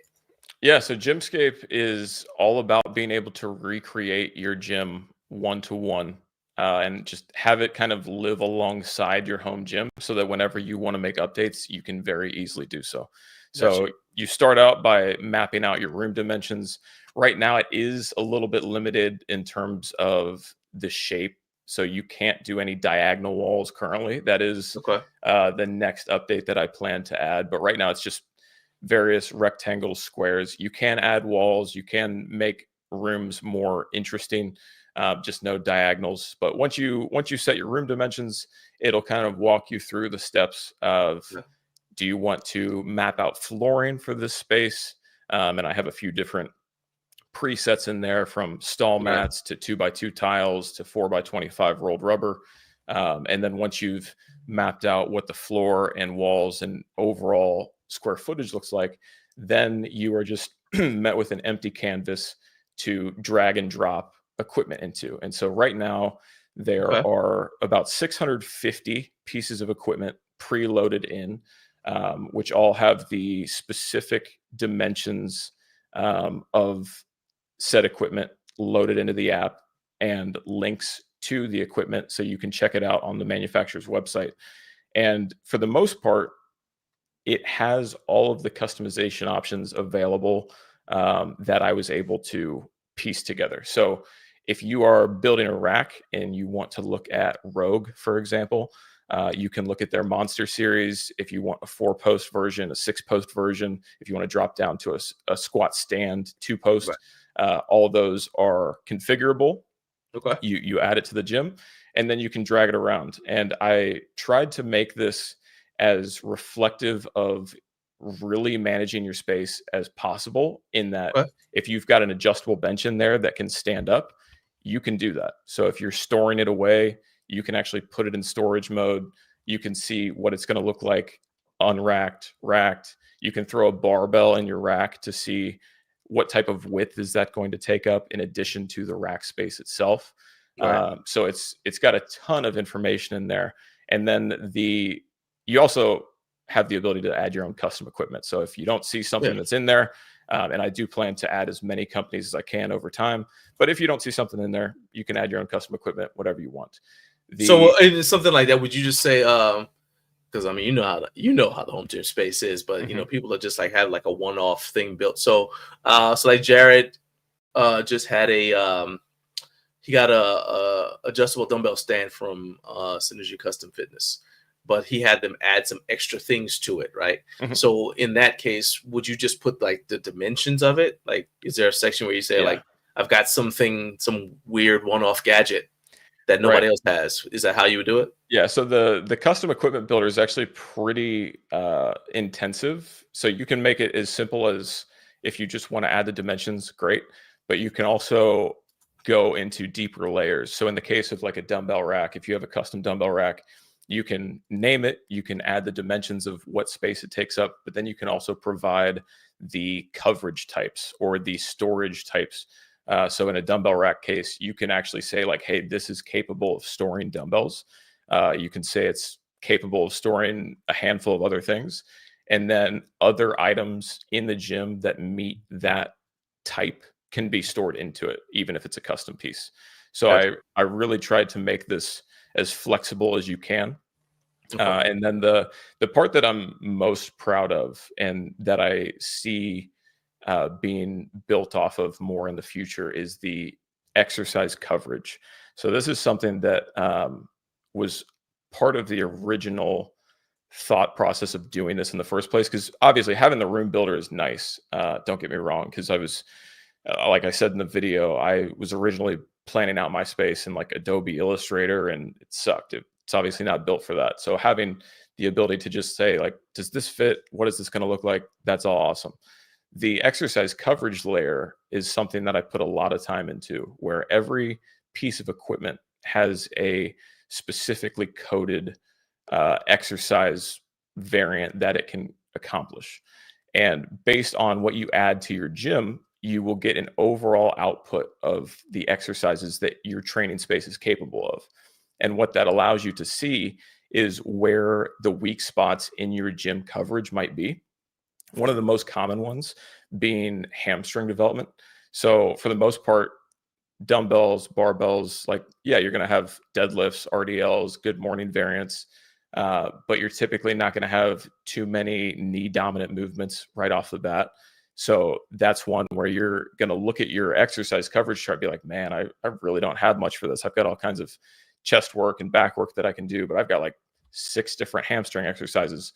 And then you can go into the add equipment section, sort by body part, and say like, I need some more hamstring work. You can actually sort that out and see what the best equipment's going to be for that. You can sort it by total exercises per body part. You can sort it by exercises per square foot. Like you can really get granular with how you want to build this out. And this is something that I really want to leverage as I continue development, to make not only filling out your space easier, but make it make more sense in figuring out what that next step for your gym actually is. So let's and we've already got a question in here that, in fact, let's just do this question right now from Jared. He said, "Is Black Widow training gear included in the list of products?" And I mean, so he's asking specifically about them, but it's because he's curious about smaller builders. So I can tell you right now, the brands that I have in there, and this goes for basically their whole website catalog. So there might be some overlap. So like I have Rogue on there, so they obviously have other companies stuff in there. Some of the smaller stuff I don't have. I tried to prioritize things that actually take up like footprint in the gym first, but I can always add more. But so you'll see pretty much everything from Rogue's website, Rep's website, Titan, Bells of Steel, Temple of Gains, Prime Fitness, Exponent Edge, and the Tib Bar guys. Those are what I have in right now. I'm working on a handful of other companies at the moment, and then also just getting in contact with others as well to continue to develop those relationships. So there's no point that I'm going to really stop at, and especially if there are specific instances of people wanting something, get in contact with me, whether that's messaging through the contact button in the app. You can DM me on Instagram. If there's enough interest, then I'm happy to add it. It's not hard to do.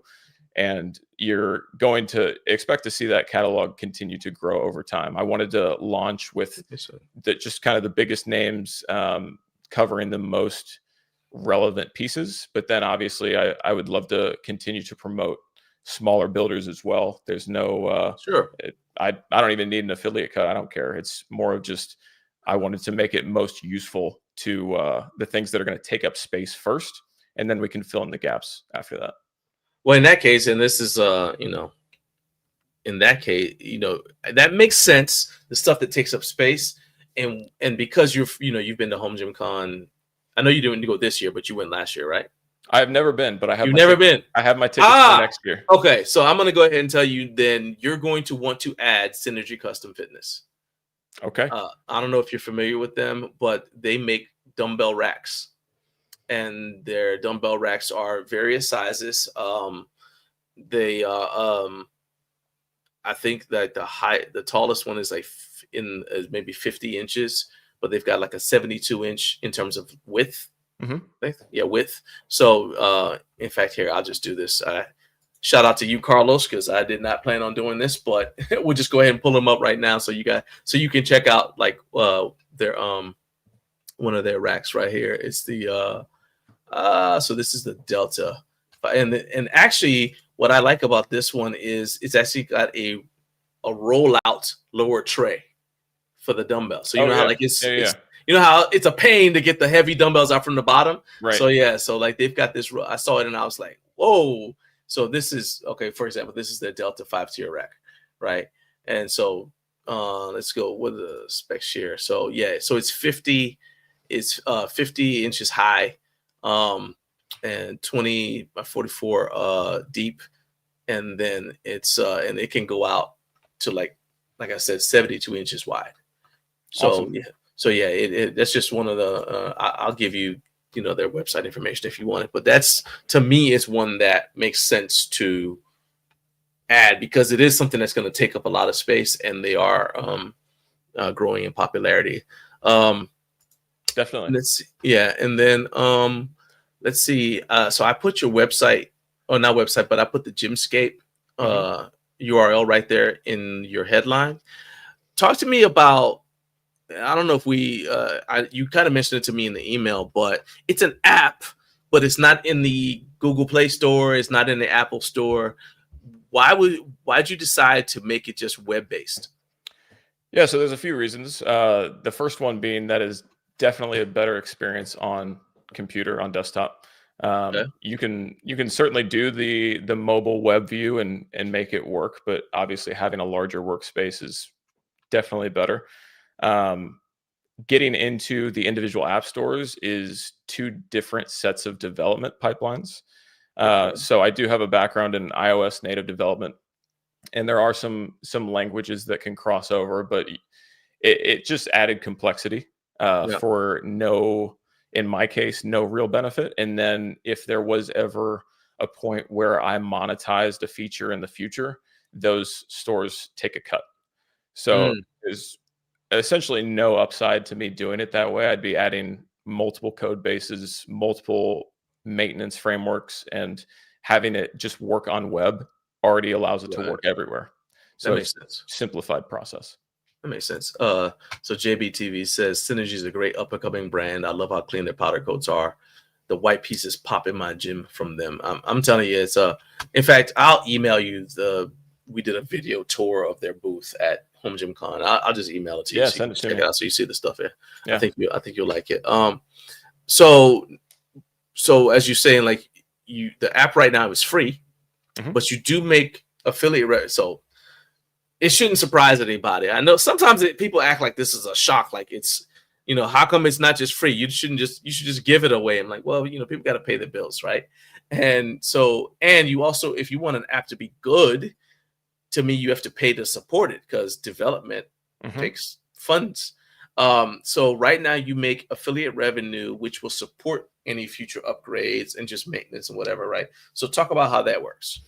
Yeah. So right now, everything that I have in the app does have an affiliate link to the product, but honestly, that's a bonus for me. I have no intention of affiliate revenue becoming a major piece of my business. It's just a nice little bonus. If I can make enough money off of affiliates to add a piece of equipment to the gym in a year, then fantastic.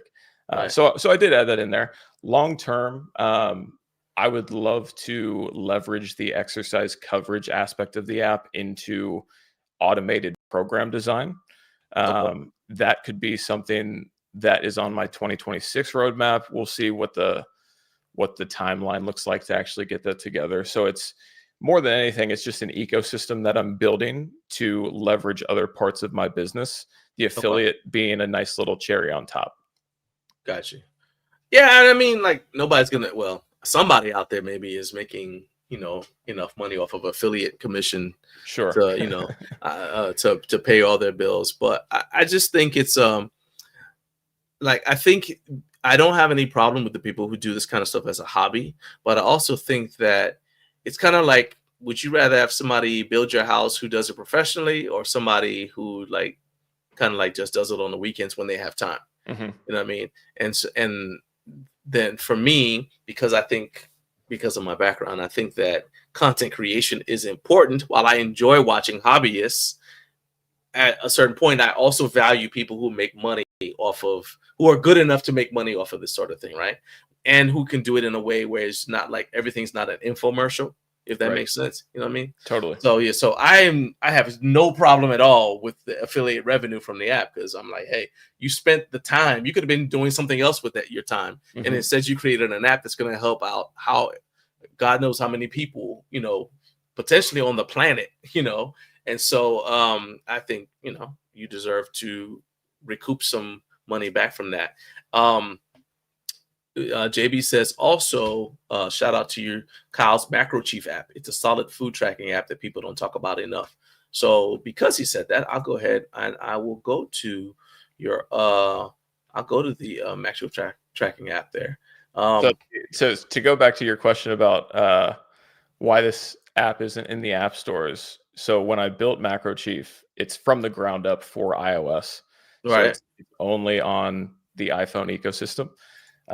And something that I absolutely hated was sharing it with people that couldn't use it, because for me to port it over to Android would be an entire rebuild. And I'm very proud of the app. I use it myself. Like I said, my clients use it.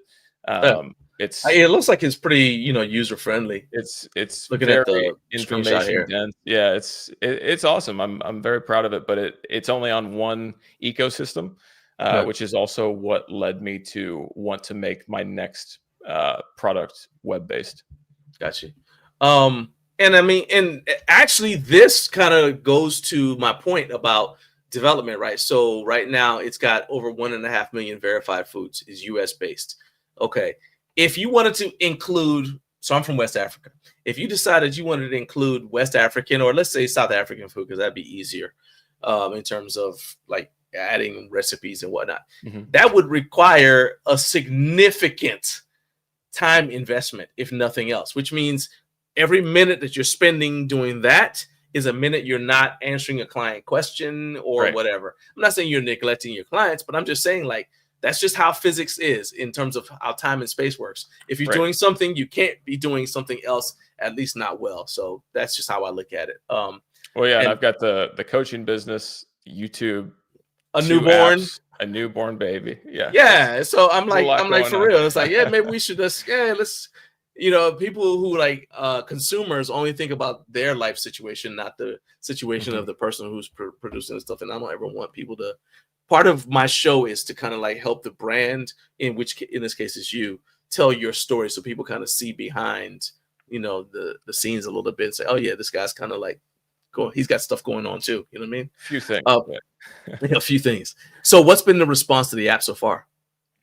Gymscape, it's Yeah. been great. So I want to say over 300 gyms have been built in there so far, which is awesome to see. And Over 300. That's dope. I like yeah, that. and I plan to definitely continue to promote it significantly more.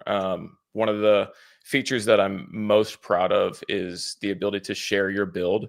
So I actually Mm, added my I like gym that. link in our private chat here if you wanted to pull that up. But so anybody can go in and actually like see what my gym looks like right now, and being able to send that around is really cool. Maybe I'll make some sort of platform in the future where that's easier to view other people's. Right now that doesn't exist, but Okay. you can share the link and see exactly what my build is. So you can see all of the equipment on that left sidebar, my Yeah. equipment coverage at the bottom. Yeah, so it's something that I'm definitely going to continue to grow I like over that. the next year for sure. And it's funny is like, so again, like I said, we're on LinkedIn, so there are brands who are like, who's gonna want to look at something like this? I'm like, I promise you, there are tons of people who've been like fascinated by looking at something like this. Like, oh, this is your build and sharing the build. So I think that's really cool. To that point, as we get ready to close here, if a brand is watching this, whether they're whatever mechanism, their platform they're watching on, and they want to connect with you in some way because they want to, because of your app, because of the Gymscape app, you got more than one. I keep forgetting to say that. And they want to be involved with Gymscape in some way. What would be the best way that they can reach out to you, and how could they be involved in this if this is something they're like, hey, you know what, this is a great idea. We want to kind of like get behind this in some way.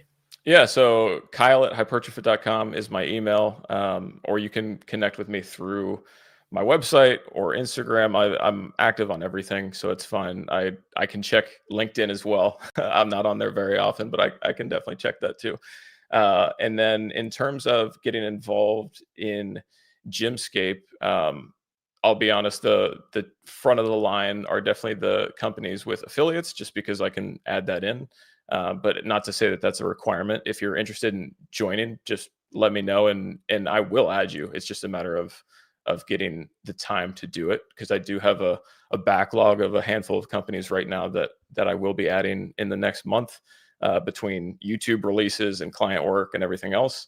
But yeah, I don't really have any other hard requirements other than if you're interested in being a part of it, I'd love to have you, because ultimately I want Gymscape to have everything that exists. If there's a piece of equipment that's relevant to the especially home gym community, then I want it in there.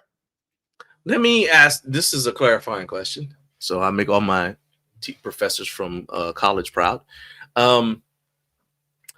Do you have to have used a piece of equipment in order to add it to the app? No. Okay. No. So I mean, there's 'Cause already. I'm thinking like in terms of people saying, well, let me send you this because we might want to put it on your app. So you can review it or whatever, and then you can add it to the app or whatever. No, I will say that. So obviously, I am doing equipment reviews, and I do have companies sending me things to do reviews for, and that is definitely incentive to highlight that and add that to the app sooner. No, I mean, I'll just be honest, because I do have a backlog of things that I'm working through there. So if there are companies that want something reviewed, then I will do a review of it. Happy to upload it.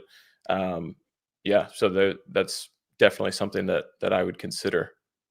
Okay, nice. And JB TV said it'd be really cool if other creators were uploading their gyms into this. You could see the layout and equipment of their gyms in the Gymscape app. And somebody was on here. Let me scroll back up because I think I missed. There we go. So Spencer from the Home Gym Hub, to me that this is a potential opportunity for a collab, because you've got, you're working on the opportunity to be able to upload like gym layouts and so like that. Spencer does, if you're not familiar with him, he does like the things where he'll show like this person's gym versus that person's gym on Instagram, and they can kind of like, and then it's like a competition. They got like brackets and all kinds of other stuff right there. So yeah, that might be something that you guys can collab on behind the scenes. Absolutely, if that makes sense. So yeah, sorry, I meant to say what's up back to you, Spencer, earlier. I just I missed it, and I'm going to make sure before we close. Matt, thank you for being here. Sorry I'm late. Recently, poor weather causes, and he's got a world record attempt next Sunday. So I'll update you with the live info via DM. So I look forward to that. But in the meantime, dude, thank you for being here. I know you already gave out your information in terms of contacting you. I'm going to let you close with what's something that you wish people knew about Gymscape that people don't even know that they need to ask. And I'll go ahead and I'll give you the full screen for that as you close. I would say that the features and information within each piece of equipment. So it's incredibly deep beyond just adding it to the gym. Every single piece of equipment, you can dive into what the exercise coverage looks like, what exercises it's capable of performing, as well as if it needed one other thing, what exercise it would be capable of. In the case of something like an all-in-one rack, so say you have like a Rep Fitness PR 5000, it will tell you what your exercise coverage looks like. If you add a barbell to that, if you add an adjustable bench to that, if you add the Athena cable attachment to that, and it'll distinctly separate out what exercises those are. So the parent exercises can be visible versus the add-on exercises, and attachments work. So you can add attachments to things that have the capability to do so. I'll shout out the Tib Bar guys Apex bench, because I did get to try out the pre-production model. Actually, thanks to JB, he actually connected me with those guys, and I've added that ecosystem to the gym. You can connect all the attachments, see what the space looks like, exercise coverage, all that. So there's a lot of depth to it. Play around with it, and I would love feedback. So if you've got equipment that you want to see in there, questions, or just updates you would like to see, connect with me, Instagram, connect with me via the contact portal in Gymscape itself, and I'll be happy to chat and happy to discuss any additions for the future. Awesome. My man, this was awesome. Thank you so much for taking time to get up early to talk to me and talk about your products, your app, and your services with my audience. And definitely got to have you back on here, man. This was a lot of fun. Yeah, thank you, John. I love this. I'd be happy to be back. Awesome, my man. Appreciate it. You have a good day. Hopefully the baby eventually start. If she's not letting you sleep yet, I promise you it'll happen. Eventually she'll let you sleep. Yeah, she's been pretty good. So we're pretty lucky. Awesome, my man. You have a good day. All right. Thanks, John. Later. All right. So that was my dude, Kyle Blandford from HypertroFit. He is not in Malaysia. We have established that, but he is available for you guys if you want to take advantage of his services. And I've downloaded, or not downloaded, but I have signed on the Gymscape app. I'm going to get my life together and add my stuff into it. And whenever we have the ability to share our gym setups, you guys will be able to see mine on there as well. But in general, I think that it's a great opportunity, whether you've already set up a home gym or you're going to and you want to have it in your back pocket for if you got to move some stuff around. We're always doing that in the home gym community. Or if you are in the process of setting up your home gym now. So go ahead and check that out. It's one of the links that I've got in the video description. If you're watching on replay, shout out to Replay Gang. Make sure you add any questions you have about Gymscape or Macro Chief or any of the other stuff that we talked about with Kyle. Make sure you put those comments in there, and I'll get Kyle to come back around and answer those questions for you. Okay. So I appreciate you guys being here. Got one more comment before we go. Carlos said this was such an insightful episode. Says, way to go, John, man. I appreciate you, dude. I appreciate, well, heck, you know how much I appreciate you because I showed you where you rank in terms of my, once Naomi showed me how to do it. I showed you where you ranked in terms of my most watched channels. So, but I will say this to everybody. I do appreciate you, Carlos. And I appreciate all of you guys who are sticking with the show and making it such a cool thing to do each week. I am working on next week's guest. I've got 2 different ideas for it, so that's why I'm not announcing it now. But I will let you guys know by posting in the community section. Until then, you guys keep posting in the community section. Keep sharing our channel link to help us grow. And more than anything else, keep stacking